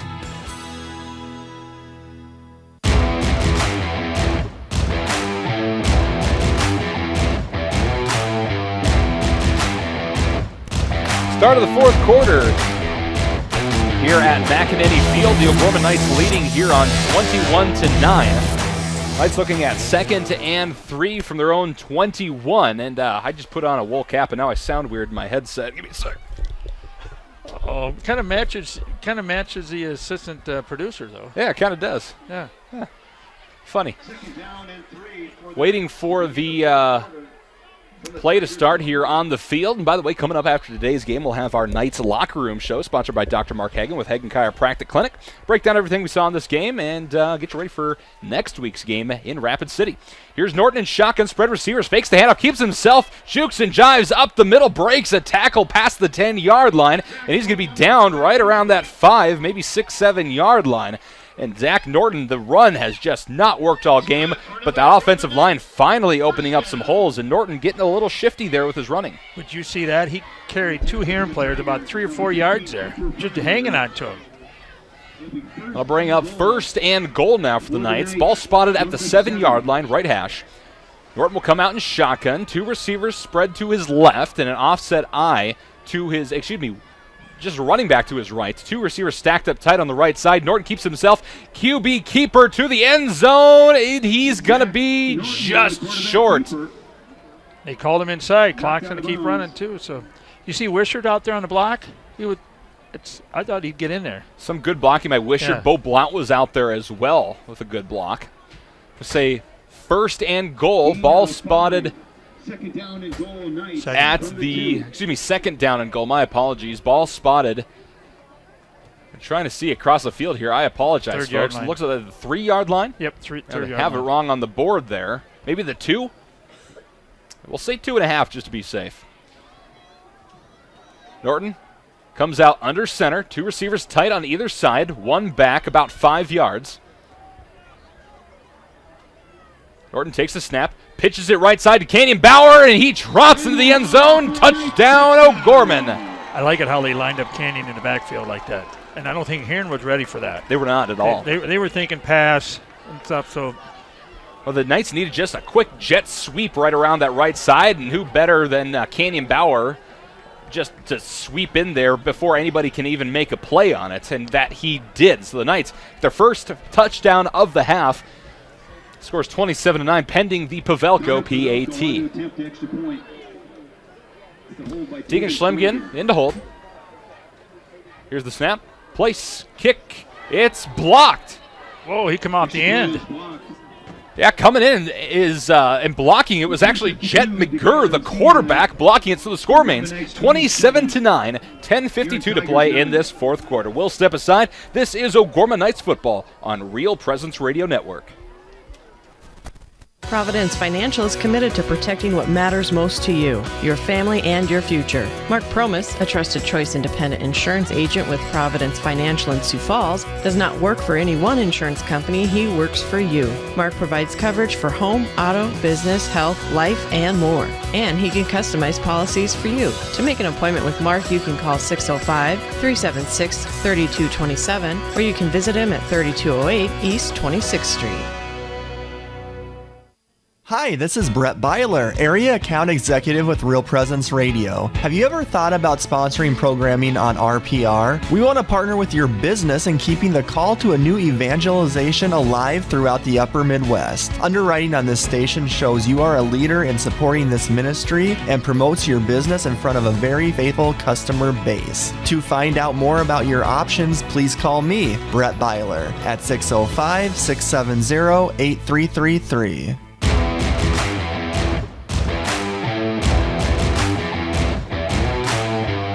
Well, the Knights were finally able to end an offensive possession with some points in the second half. Now lead here on 27-9, 10:52 to play in this fourth quarter here at McEnany Field. And Connor Pavelko puts the kickoff into the end zone. The Huron will come out, start things off on their own 20-yard line, Dan. Yeah. Now Huron's going to have to, being down 27-9, it's not out of reach here. We still have 10:52 to go. It's 11 minutes to go, and Huron's an explosive team. So I look for them to go for a long ball. I mean, I said it before, but they're going to have to do something to get back into this. Jet McGurr in shotgun, 1 back, 2 receivers either side, but tight from the middle of the field. McGurr takes the snap, Hands it off to the receiver, moving from left to right. It looks like that is number 22, Hayden Hegg. He's going to pick up about 6 yards on the carry. And by the way, Jet McGurr was the player that blocked the PAT on that last O'Gorman touchdown. A credit to him, the 6 foot, 185-pound senior, swept around that outside faster than you can sneeze. We didn't see him coming. Not at all. He was that fast. Then again, I did sneeze. 2nd and 4 for Huron. Ball on their own 26, right hash. Remember, Huron now moving into the wind in the fourth quarter from my left to my right. McGurr takes the snap, looks like kind of messed things up a little bit on the handoff, so he'll tuck it, keep it himself, picks up the first down down the right sideline anyway. For a QB keeper, gain of about 7 yards. I thought George of the Jungle was going to have him back there. George Leibach? We haven't mentioned him yet tonight, have we? Too much. But he was back. He just about got him for the loss, but... So George is in there playing. 5'11", 170-pound senior. So I apologize, we're not getting all the players. Makusketskin playing in now on defense for the Knights. 1st and 10 for Huron, now on their own 34 right hash. McGurr spread receivers, drops back the pass, fires it left side. It's going to be picked up at about the 40-yard line, but a big hit coming from Caden Hackman on the receiver. That was number 15, Cooper Freiberger, picking that up, but still good for a gain of about 6. So you're seeing some other players in here for defense now, so I'm getting a little bit tired, but get a little rhythm here. Each player like Hackman, great ball player. He needs to get some reps and everything, so... 2nd and 4 for the Tigers. Ball on their own 40, left hash. Okay. McGurr in shotgun, trips right, one back. Knights playing back it a little bit as well. McGurr takes the snap, drops back, looking down the middle of the field, throws it away, and it looks like a couple receivers thought the other were supposed to have it. That was Cooper Freiberger and Walker Schultz, just not quite sure who was supposed to pick that one up. They both let it go. Falls incomplete, 3rd and 4. Well, they're both in that same line. So, yeah it was kind of like somebody ran the wrong route. Okay, we got a final. Lincoln defeats Stevens 31-20. Wow. At Howard Wood. And, of course, the Knights will be heading out to Rapid City to take on Stevens next week. 9:01 to play in this fourth quarter. Knights leading 27-6. Trips right for McGurr in shotgun. Drops back. Fires it away in no man's land. And almost looks like he was looking for Kobe Bush again. Nobody was there, though. But did you see in these 4 downs or these 5 downs the pressure the Knights gave? Yes. So you got some different players in there. You got, Makusket's in there, Hackman's in there and stuff. Maybe that's what keeping everybody fresh. That'll bring up 4th down and 4 for the Tigers, forcing them to punt. Ball spotted on their own 40, which means away at the 25 is Bryce Steffen. Jacob Bird's back about the 30-yard line for the Knights.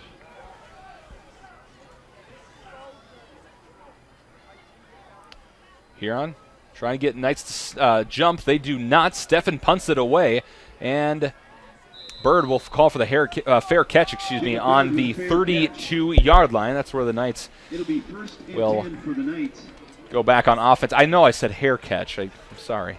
It's all right. From their own 32. While we have a chance, then, let's take it down to our sideline reporter, Alex High. And, Alex, it's kind of been a morale roller coaster on the sideline. When you align that with some cold weather, it makes things a little interesting. Yes, normally I say it's business as usual for the O'Gorman sidelines. Not so tonight, not so. Coach has been noticeably agitated on the sidelines, yelling at his offensive line after one bad possession. And credit to Kenyon Bauer, though. He stepped up, and after Coach walked away, he kind of gave all the linemen a pat on the shoulder and said, it's going to be okay. And then he steps up Norton in the next series over the top and to scores a touchdown. And we got Pujato. Pujato's going to run down the right sideline at the 10-yard line to the end zone. Touchdown, O'Gorman! Yes, that's what we needed. We needed that spark right there. Now we're kicking on all 8 cylinders. Ball was spotted at the 32-yard line, And a huge catch. Alex, I apologize there, but that had to be said. What was that, about a 68-yarder?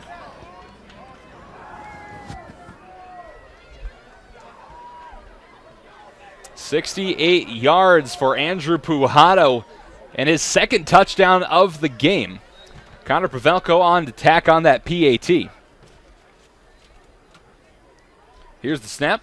place. Kick, it's up. Pavelka puts it through the uprights. 34-9. The O'Gorman Knights leading the Huron Tigers. 8:39 to play in this fourth quarter. And Alex, I apologize that big play happened there, but it's great to see some great sportsmanship and some support coming from the players themselves, even when they're kind of beating themselves and each other up a little bit. Absolutely. I think that's a credit to Canyon Bauer. I think you kind of see him do quiet stuff like that all year. When the defense is on the field, he's up and down the sidelines trying to get the crowd involved. And I think that's just the leadership of Canyon Bauer. And then he's also able to follow that up with a great play on the field. Alex, you sound a little jittery. Like, are you cold? Yeah, a little bit. I got an extra coat at halftime, and the hand warmers you gave me, and they've helped because it's gotten a little bit colder out here. And we are, in fact, getting a tiny amount of precipitation. It kind of feels like rain when it hits you, but if you look up at the sky, it does look like that white, fluffy stuff that I don't want to see this early in the year. Yeah. That's snow, right? I will not say that word. No. Excellent. Hey, let's give a shit. Andrew got that great run catch for the touchdown. So he's number 4, 17-year-old, but he wants aspirations, wants to go to college and play football and major somewhere in business. And his favorite food is pizza. Yes. And a shout out to his grandpa and grandma who live in Omaha. So I'm sure they're listening tonight or watching on YouTube. So. Absolutely. And a shout out to the whole Pujado family. I know them very well. I actually did work study at O'Gorman with his oldest brother, Alex Pujado, who went down to UNL. And isn't his sister, she plays soccer at Teresa. UNL? Teresa, yes. She was a standout here at O'Gorman. Big Husker fans, and I love them for it. We're not going to talk about Husker football. No, we're not. 1st and 10 for the for the Huron Tigers on their own 20-yard line, middle of the field. McGurr in shotgun, 2 receivers either side, 1 back. Drops back the pass. He's getting pressure, rolls out right side, dumps it downfield, and threw it just behind his intended receiver. That's Walker Schiltz. Now, that's a John Sewing that we've seen all year, right there in that play, 54. He kicked tail on that and got in and caused that and chased him out of the pocket. We need to see that every play. We need to see that pressure every play, which we just haven't seen in 3 quarters. And it's finally starting to happen here for OG. And usually you expect players to get a little bit more tired. Maybe that's what's happened. Maybe Huron's getting tired, O'Gorman's not, which is a very real possibility. Reeves, Sewing, and Thomas, them 3. 2nd and 10, spread receivers for McGurr, but he's going to hand it off up the middle. Puts it in the hands of number 22, Hayden Hegg. He'll dive forward, maybe picks up a yard if the officials are going to be generous. And they are not going to be generous. They'll bring up 3rd down and 10 for Huron, still on their own 20-yard line. Clock ticks past 8:15 in the 4th quarter. Now, I just was wondering about this, and we see number 2, Sam was warming up here throwing the ball. So I was wondering if we're going to, since we're up like, 34-9, if we might see him in the last 4 or 5 minutes of the game, get him some reps. McGurr, shotgun, spread receivers, but in tight, looks to pass, heavy pressure, throws it down the right sideline, but off the fingertips of his intended receiver, looking for number 14, Blake Larson, there to break up the play a little bit. Was number 37 for O'Gorman, that's Joe Matichek, and Hayden Diedrich was in the area as well. See, Matichek's coming in, Makuskit's coming in. We're seeing a lot of different players that didn't start. They're getting some reps that, they're meshing here. So we got some fresh blood in. So now they're punting. Here's punting. 4th and 10, and back to punt for the Tigers is Steffen. Here's a snap. It's low, but he's able to get it away. Almost blocked, but it's going to be fielded. Fair caught, I should say, at about the 42-yard line. Jacob Bird was hoping to have that one, but because of the stutter stepping of Bryce Steffen, allowed the Tigers to get down the field. Remember, he was punting into the wind as well. How close was he putting his knee down like Roosevelt did last week? And that's a down ball. Right. And he was very, very close right there. And that was, about the 8-yard line he was standing on? So we're going to see a fresh group of O'Gorman players in here at offense, it looks like. I'm going to break out my full roster with all the fancy numbers on it and everything. As stepping in for the first time tonight at quarterback is Tegan Schlimgen, a 5'10", 165-pound sophomore. He's got 2 receivers spread out to his right, 1 to his left. 1 O'Gorman wide receiver is lined off way lined up way off sides, and he just stepped back. There we go. Trips right. Schlumgen takes the snap, looks to pass, fires it left side in the hands of Sam Stukel down the left sideline. He's going to be clobbered at about the 36, 37-yard line. Should get some forward progress there. Is complete to number 2, Sam Stukel. Gain of about 5, bring up 2nd and 5 for the Knights. So we got the same offensive line in. Number 22, Hayden. So Stukel, he's the other backup quarterback, but he's playing a little wide receiver. Povakel's in there as well. 2nd and 5 for the Knights on the Huron 37 left hash. Schlumgen, one back, trips right, one to his left as well. Here's the snap. Handoff up the middle into the hands of Wishart. He'll dive forward for a gain of about 2-3 yards. 17, Gunnar Jones in, wide receiver for the Knights. Tigers, number 27, Dana Huber. We're up 3rd down and 3 for OG. That's a gain of 2. Who else? There's another one over there. Is that 18? Do I see 8? Is that Wilcox? Yeah, I think that's 18. And yep, it is. Wilcox and Jones are 17, 18 on the side, wide right, with Connor lined up 3. And Schlumgen in shotgun, still Wishart in the game. Schlumgen takes the snap, almost bobbles in, but throws it over left side, is able to get it to Sam Stukel, but Stukel wasn't able to bring it in as a big hit coming from Landon Haig. But what a great athlete. Excuse me, great athlete, Landon Haig. Oh. He went to go pick him up, give him his hand to pick him up. Great sportsmanship by Huron Tigers. And that's not easy to show that kind of sportsmanship when you're worked up in a football game. You're down 34-9. You're probably going to lose at this point because it's halfway through the 4th quarter and the Knights are driving. Thank you. That's what I was. Says a lot about a young man. Good class Huron Tigers. Schlumgen trips right, hands it off to Wishart instead. He dives forward. That should be enough for a first down as he slides across the 30-yard line. Tate Wishart hasn't really seen a whole lot of touches in this game, but he's starting to get a few more here in this this second half, which I think is a good opportunity to really mix things up a little bit. It's been working. What did they say he had the first half? 2 or 3? I think with 7 yards, I think was the most. Yeah, I heard. Yeah. But yeah, only 2 or 3 carries for like 7 yards. Yeah. Just not much, and one of those was a loss of about 3. So. But I'm anxious to see what Norton's got for passes. 1st and 10 for OG on the Huron 30-yard line. Schlumgen drops back to pass, fires it down the right sideline, and way overthrows Sam Stukel. Ball's incomplete. He was ahead of him about 10 yards. And really showing off his arm a little bit there. Tegan Schlumgen wasn't known for really being able to throw that long ball. He's been developing over the season. He's looking very good. And remember, as a sophomore, he's eventually going to probably have to pick up this mantle because you have Sam Stukel, who's also a sophomore, and you have Norton, who's a junior. So it's really going to be between Stukel and Schlumgen, but you're going to need both. But we got 3 main weapons right there. 3 main weapons. So you got 3 backup, you got 3 quarterbacks, and they're all good. 2nd and 10 for OG. Trips left for Stukel. Hands it off to Wishart instead. He'll sweep around left side, tackled from behind at about the 26-yard line. You see how Tate moved the ball from the left hand to the right hand, or from the right to his left? Did he get his right hand out the block? I mean, you don't see that too much in high school football. Not too many guys can do that when they're running. It'll be gain of 3. 3rd down and 7 now for OG on the Huron 27 left hash. We have some young, good talent. Schlumgen shotgun, trips right. Wishart to his right as well. Schlumgen takes the snap, fakes the handoff, kicks it left side to Sam Stukel. He catches it at the 20-yard line, turns upfield, picks up maybe 1 or 2 more yards. That's good enough for a Knights first down. I don't have a sheet on Sam. I apologize. Sam didn't do his homework for us, No, did he? he didn't do his homework for us. He gets an F for the day for our homework. Although he's been making some good catches, so we'll bump that up to a C-. Oh, yeah. And again, I'm not a registered teacher, not going to pretend to be. So it probably doesn't matter much. 1st and 10 for OG on the Huron 18 left hash. 2 receivers either side for Schlumgen. 1 back, fakes the pass, keeps it himself, tucks it up the middle of the field, hits a player as he falls down at the 10-yard line. He's going to be just shy of that first down. A good run there by Schlumgen. You see how that opened up? Mm-hmm. I couldn't believe it was like the seas parted right there.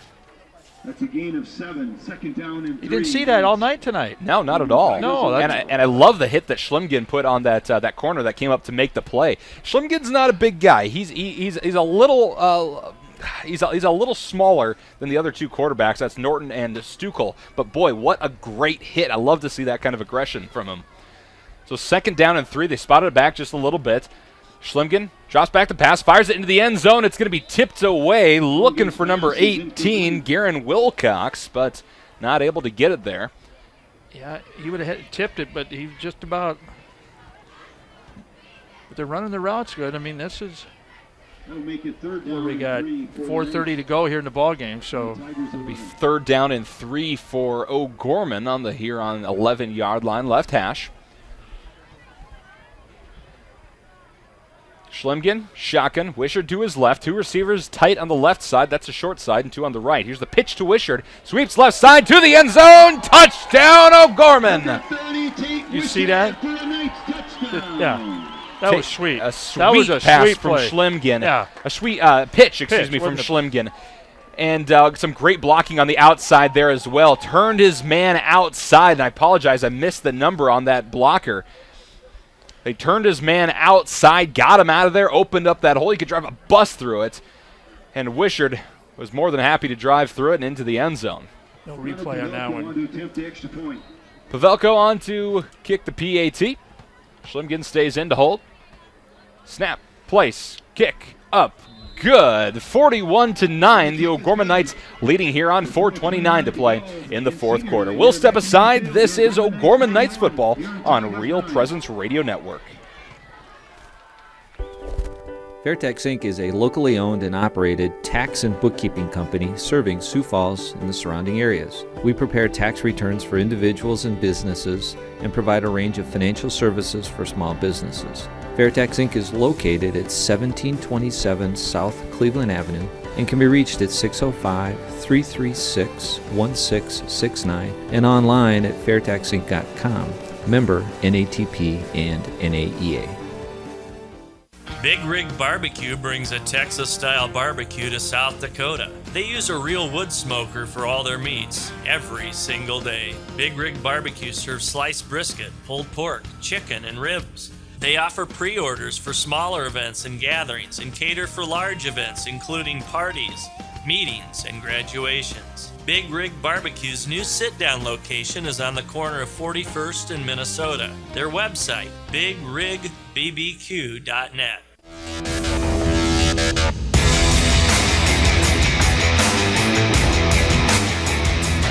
Well, the second half started off rough for the O'Gorman Knights, but they're finishing in a beautiful manner, now leading 41-9. The 11-yard run by Tate Wishart off a beautiful pitch from Tegan Schlimgen. Here's the kick from Pavelko with the wind, only goes to about the 5-yard line. Hegg is going to return it, brings it up to the 25-yard line, maybe 26. We'll see where the spot is. Huron's going to go back to work offensively to they'll try to do a little something here on offense. You know, we got to talk about Tate Wishart's run there, that 11-yard run. So what do we call him? The bowling ball. The bowling ball, yeah. So that was a strike. There you go. There you go. He didn't think about it about 3 minutes ago, but he got it in now. Because Brett showed me a picture from Twitter, and because hey, we're having fun up here, folks. Absolutely, absolutely. I mean, it's been kind of. And we always appreciate a good pun. But you got to remember, the first 3 quarters have been kind of hairy. It has. So this 4th quarter, it's a whole different ball game. McGurr still in at quarterback for Huron in shotgun. 2 receivers to his left, 1 to his right. Here's the snap. Fakes the handoff. Sweeps around left side. Looks like it was supposed to be a QB keeper, but he's going to be brought down about 5 yards behind the line of scrimmage. McCuska. Cade McCuska. 6'4", 195-pound junior. Coming on the end to get him. Bring up 2nd down and 15 for the Tigers. Clock ticks past 4 minutes here at McEnany Field. Here in the 4th quarter, Knights leading again 41-9. McGurr, shotgun, 2 receivers tight either side, 1 back. And in at back, that's Hayden Hegg. Here's the snap, fakes the handoff to Hegg, rolls out left, looking to pass. McGurr downfield, and it's caught momentarily, but then dropped by number 87, excuse me. That's Simmonsma. 19. And, yeah, on the hit, that was Drew Krause. Yeah, and he put the hit on that really made Simmonsma drop it. Coming off the – Krause coming in and playing. He just – bam! So 3rd and 15 for Huron on their own 22-yard line, left hash. McGurr in shotgun. 2 receivers either side, in tight. Okay, you got 33 Michael Shea in the backfield for the Knights on Blaine's corner. Here's the snap. McGurr looks to pass. Heavy pressure. Dumps it away. It's tipped, though. Almost picked up by one of the linemen, but falls incomplete. That was a good job by the center, Tristan Cardona, to kind of keep his eyes up in the air. Almost completed his first catch of his career. That was 58 Matt Peters. That just about got the ball. If he'd been another couple inches taller, he probably would have got it. From O'Gorman, yeah. Just kind of in that vicinity. There were a couple players that had a play on it, but just couldn't quite get there. A whole slate of defensive guys in there. 4th and 15 for the Huron Tigers, which means they're going to have to punt. In comes Bryce Steffen, and back to return for OG. It looks like Caden Hackman. There's the snap. Steffen sends it away against the wind. Touches down at the Huron 45. Hackman lets it bounce, picks it up at the 50, and I tell you what, picked up about 3 yards there. That's risky, but he did it well. Thank you. I was going to say that's dangerous.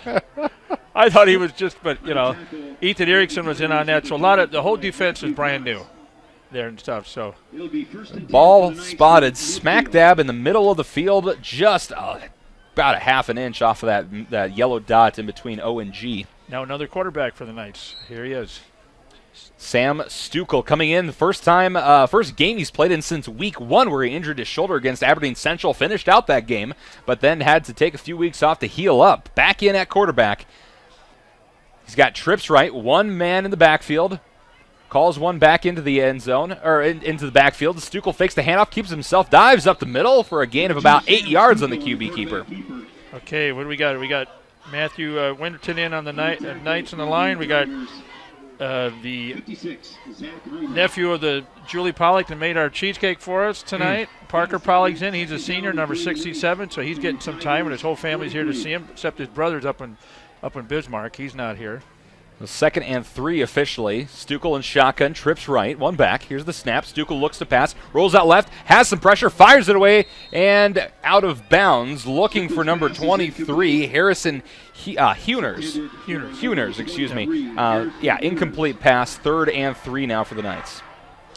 But heavy pressure coming around the left side there. That was Spencer Lord that was able to break past that tackle. 71, Devin Brenner in for the Knights. He's a lineman. I'm trying to get apologize if I read the numbers. Give everybody credit here. Stukel in shotgun, 2 receivers to his right, 2 to his left stacked up, and one back. Here's the snap. Stukel rolls out right, looking to keep it himself. A couple good blocks. He jukes and jives, comes back the other way, and he's clobbered back on that 46-yard line. He was hit hard, folks. That was number 21, Landon Hegg, applying the pressure, and man, that hurt me up here. But he didn't give up. He didn't. I like that. But frankly, he had absolutely nowhere to go on that right side. Great defense from Huron, so he cut back left, and, there was nowhere to go over there either. 4th and 7 now for the Knights, and they're going to punt things away. Here's Bo Blount. But he got some reps. Yes. And that's great to see. It's good to see that he's healthy. He can still get some play in. He just needs to build a little confidence. Again, he's only a sophomore, so he's got plenty of time here at OG. It's a high snap. Blount is able to get it, though. Punts it away. It's going to touch down at about the 15-yard line, roll back to the 5. A nice OG bounce, the 4, and maybe the 3. They're kind of brushing their fingertips across the ground, saying, keep going, and they down it. You know Reeves is waving, come on, get some wind, go down. They're going to spot it down at the 3-yard line. $1.54 to play in this 4th quarter, 41-9. The Knights lead, and Huron at this point just trying to bump up their stats a bit. Well, have you ever heard this song, Turn Out the Lights? You mean from the, 40s? The party's over. Dandy Don Meredith. There you go. Remember that? No. With Howard Kelsow. Monday Night Football. Okay, I got you. Yes, that one. Okay. And when the game was out there towards the last minute, 2 minutes, Dandy Don would start. That was his cliche. That was his thing right there. That was his thing. It's like me with my little too much onion thing. Yep. Fantastic. But you got to have a lead like we had, 41-9. It's over. You don't want to get too cocky. Whistles on the field, and a timeout by Huron. $1.54 to play, as I mentioned, in the fourth quarter. And coming up after the game, we're going to have the Knights Locker Room Show, sponsored by Dr. Mark Hagan with Hagan Chiropractic Clinic. We'll break down everything we saw in this game, get you some information, and we'll hear from one of the O'Gorman coaches. It's either going to be head coach Jason Poppingo or defensive coordinator Shannon Poppingo. We kind of threw that up to Jason before this game and said, come up, send your brother up, whatever, doesn't matter to us. We'd love to hear from either of them. So a grab bag of an interview, if you will. It's going to be hard. It's going to be a hard interview. Yeah. I'm just, you know what? I think if he comes up, let him, I think. We'll let him. It'll be good. What he wants to talk about. It'll be a fantastic interview. And, when I was broadcasting South Dakota State University games, when I was in college for the student radio station, you had to do some of those games, or somebody would come in and beat up on the Jackrabbits at home, which didn't happen often. But usually things are all right. They look forward to the future, and hey, a win's a win. They're going to have a good game at next week in Rapid City as we resume play here. A fumble in the backfield, but Huron was able to recover it and make some forward progress there and actually pick up about 2 or 3 yards. We're going to spot it farther ahead than I anticipated, about 5 yards, bring up 2nd and 5 off a broken play. I'm not sure because the ref threw his bag down there so they must have fumbled it and picked it back up. Yeah, it looks like that was Blake Larson, that scooped up that fumble and made something out of nothing. Your classic lemonade out of lemon situation. 2nd and 5 now for the Tigers. Ball spotted on the Tigers' 9-yard line. McGurr in shotgun. One receiver spread all the way out to the right side. 2 backs on either side of them in a stacked line. McGurr takes the snap. Fakes the handoff, keeps himself, rolls around the left side, and that'll be a loss of about 2 yards. And I apologize, that's actually Blake Larson in at quarterback. So who we got in the defense? 87. Webbin's in there still. Trying to get some of these numbers, folks. So if your grandparents listening, Dietrich, 20. He's back there playing corner. 3rd and 7 for the Tigers now on their own 6-yard line. And that's Larson in at quarterback. 2 receivers tight to the right side, 1 back. As tight end to his left side as well. The players check their armbands. Clock ticking past 12 seconds here. They have 1 more play. Here's the snap. Larson hands it off up the middle. Be good for a gain of about 1 or 2 yards, and just like that, the clock hit 0, and the O'Gorman Knights move to 7-0 on the season as they defeat the Huron Tigers 41-9. We'll step aside. When we come back, we'll have the Knights Locker Room Show, sponsored by Dr. Mark Hagan with Hagan Chiropractic Clinic. Stick around. You're listening to O'Gorman Knights football on Real Presence Radio Network. Morgan Stanley values long-term relationships with its clients. Andrew DeMore and Thaddeus Barnes, financial advisors with the Barnes DeMore Group of Morgan Stanley's Sioux Falls office, know that building relationships begins with getting to know each client. Andrew and Thad can create personal investment strategies to help meet retirement, education, and other financial needs. Andrew and Thad can be reached at 338-6500. Investments and services are offered through Morgan Stanley, Smith Barney LLC, member SIPC. Financial Benefits Company helps individuals and small businesses prepare for retirement. Financial Benefits Company's philosophy is safe principal, positive return. You can reach John Fritsch at 605-334-8086 and on the web at fbcjf.com. Financial Benefits Company is a proud sponsor of Catholic Radio. Join us for The Shepherd's Voice and Ignition on Monday mornings from 7 to 8, plus 3 weekly editions of our regular local show, Real Presence Live, Tuesday through Thursday mornings from 9 to 11. This includes 2 monthly Real Presence Live programs hosted from Sioux Falls by Heather Carroll, Father Tim Smith, and Dr. Chris Bergwald. On Saturdays at 5 p.m., tune in Word on Fire with Bishop Robert Barron and Reflections with Father Mike Schmitz. And on Sunday mornings at 8:30, you can hear Catholic Views. Enjoy these great programs on the RPR Network. Do you have daily pain and discomfort that includes headaches, neck and back pain, and arm and leg numbness? Dr. Mark Hagan with Hagan Chiropractic Clinic provides gentle adjusting, x-ray evaluation, rehabilitation, and massage therapy to treat these symptoms. Hagan Chiropractic Clinic is located on 14th and Cliff, 6 blocks north of Avera Hospital. Hi, this is Dr. Mark Hagan with Hagan Chiropractic Clinic. Don't say ouch, call me at 361-OUCH.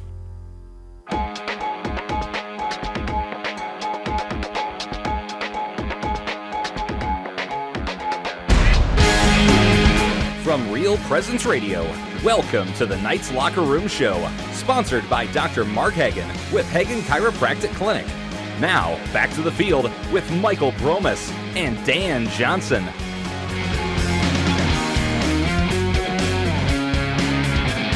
Welcome into the Knights Locker Room Show, sponsored by Dr. Mark Hagan, Hagan Chiropractic Clinic. The O'Gorman Knights defeat the Huron Tigers 41-9 to move to 7-0 on the season. And Dan, it wasn't a pretty win, but a win's a win. At least they didn't lose. No, but I tell you what. 2.5 quarters was kind of ugly. Yeah, I'll just say that. I mean, I'm blunt, but it's, they have a lot to work on, and they got a big day on Friday, travel day to go to Rapid City. We go to Rapid City once a year. So they got a lot to work on. And we're joined now by O'Gorman head coach Jason Poppingill. We'll get them all geared up there in our tangle of cords that we have.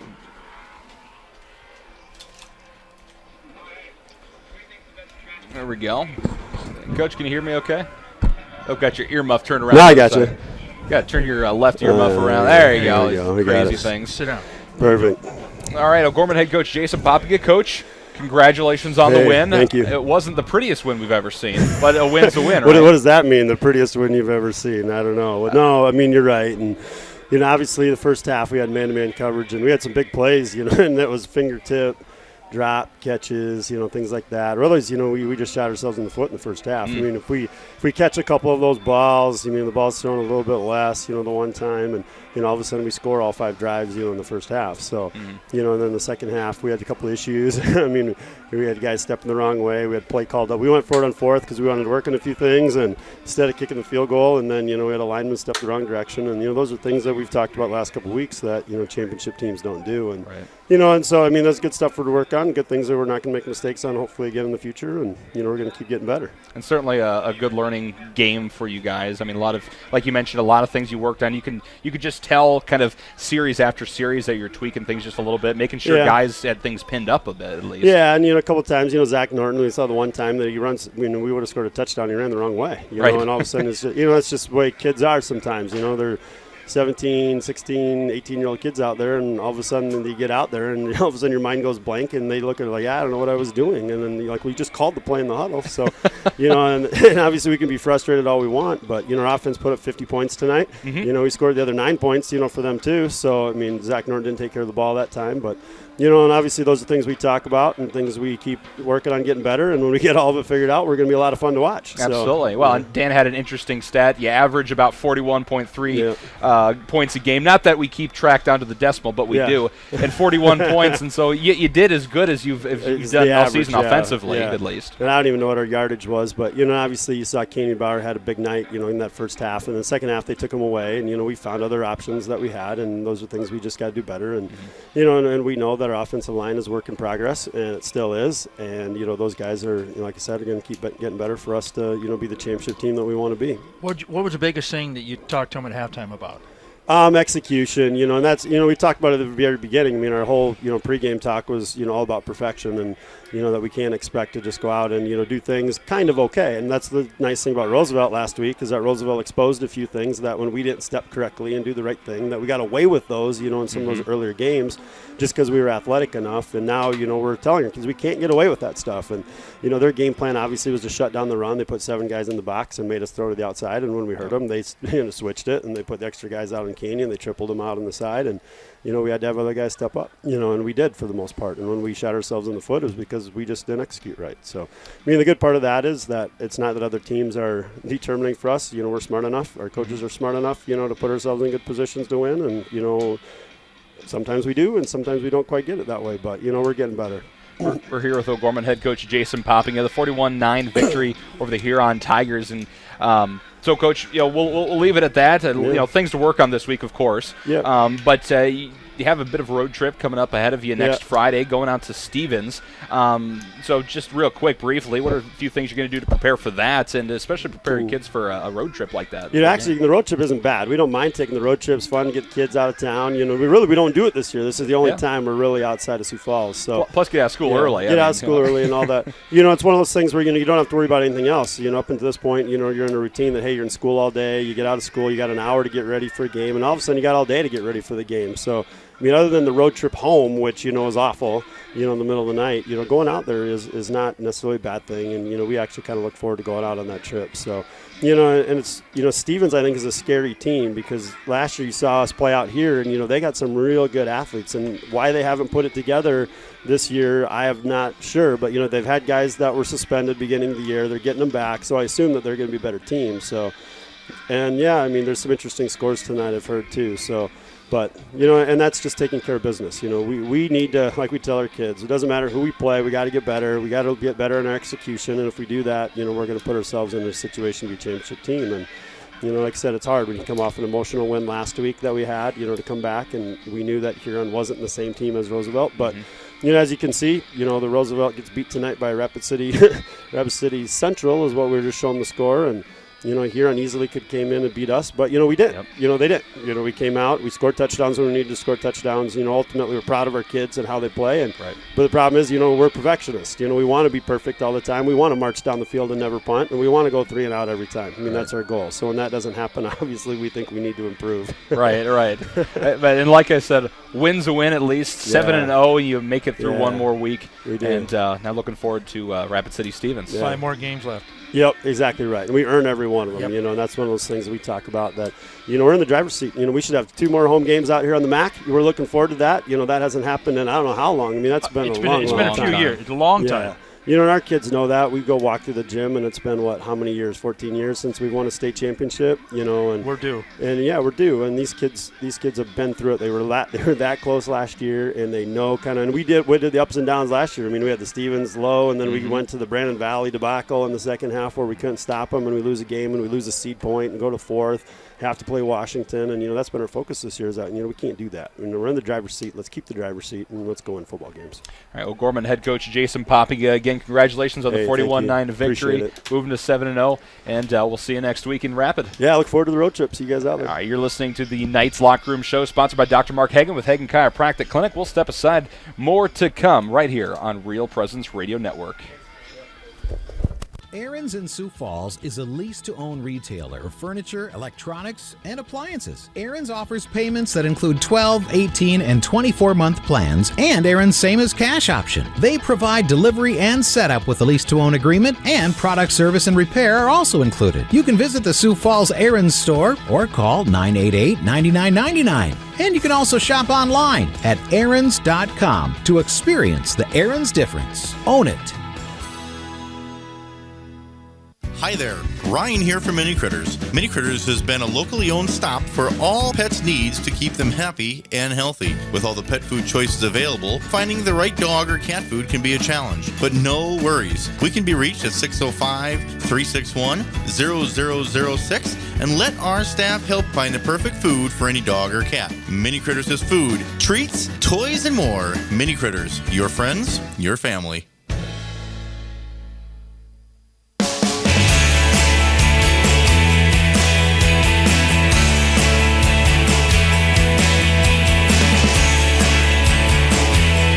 Welcome back into the Knights Locker Room Show, sponsored by Dr. Mark Hagen with Hagen Chiropractic Clinic.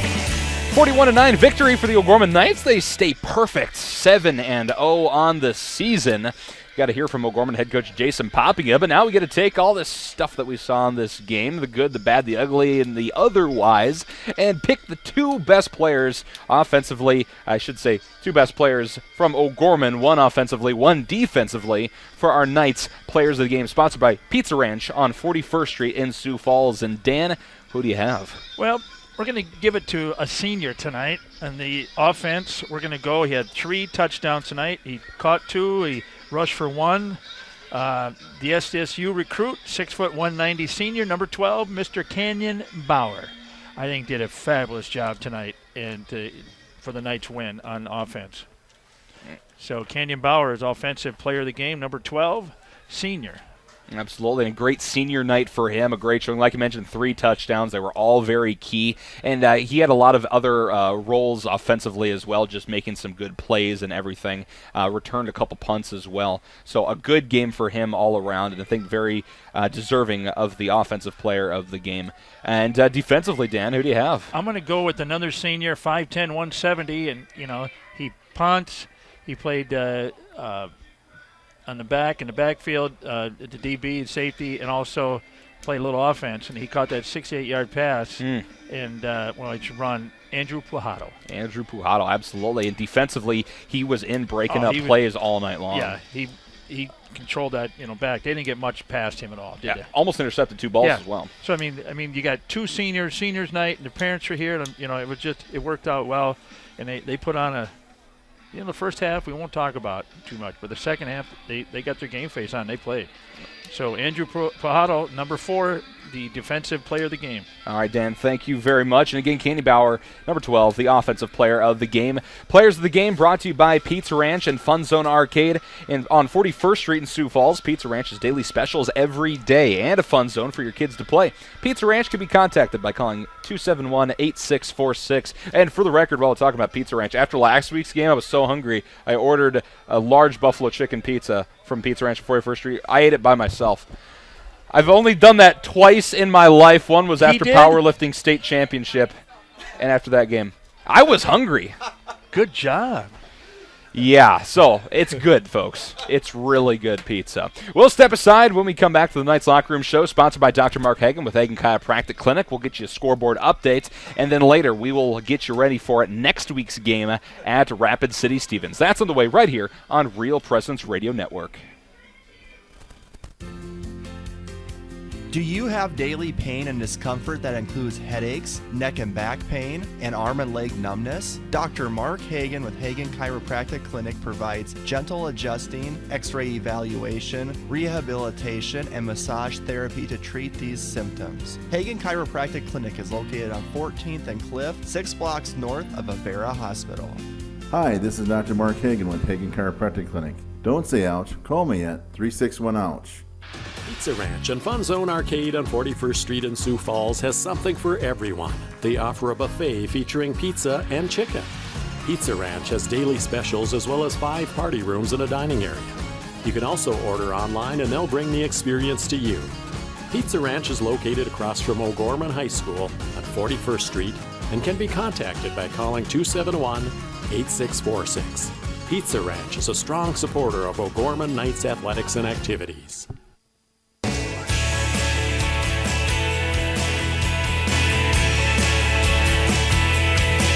Welcome back into the Knights Locker Room Show, sponsored by Dr. Mark Hagan with Hagan Chiropractic Clinic.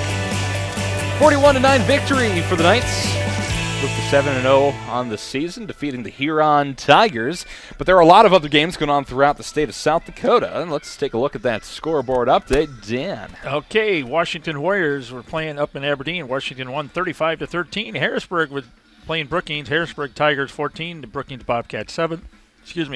Lincoln 31, Rapid City Stevens 20, Brandon Valley 34, Watertown 7, and Pierre 42, Mitchell 14, and a big game, Yankton 77, Sturgis Brown 42. 77 points from Yankton? Wow. 42 from Sturgis. Wow. So not a lot of defense is what you're telling me. And then we have Rapid City out in Rapid. Roosevelt is playing Rapid City Central. Roosevelt Rough Riders were ranked number 2, lost to Rapid City Central 19-18. Wow. So there's an upset right there, folks. That's a huge upset. Yeah, major upset because Rapid City wasn't even on there. So. And remember, O'Gorman beat Rapid City Central back on September 21st, homecoming, actually 41-7. And also in Rapid City, OG is 2 of 3 in double finals in the girls' tennis out in Rapid City. So we're booking out there. So and obviously something's going on with Roosevelt in that situation because Rapid City Central going into that game, I think they had only won a single game. I think they were 1-5. But that tells you right there, anybody can get 2-4. Anybody can get beat on any given night, and that could have happened here. Yes. If they had continued on that way they were going in the first half, it could have happened here. But they figured it out and what they needed to do and worked out at halftime and prevailed. So. All right, there is your scoreboard update. We'll step aside only one more time, and when we come back, we'll take a look at next week's game at Rapid City Stevens. That's on the way right here on the Real Presence Radio Network. Pregnant. One word, many emotions. Catholic Family Services provides free and confidential counseling to birth parents regardless of faith or ethnic origin. The birth parents will receive information and resources to help make the right decision for them. To inquire about the process, speak with the pregnancy counselor, or schedule an appointment, call Catholic Family Services at 605-988-3775 or email cfs@sfcatholic.org. At McGuire Iron, we believe in building a better tomorrow by providing unmatched services to deliver life-sustaining water. We're a family-run company that has been in business for over 100 years. We pride ourselves on using faith principles in our business practices every day. This deep faith in the church is why we support the Sioux Falls Catholic school system. From all of us at McGuire Iron and the Jones family, we wish all the O'Gorman students and student athletes good luck this year.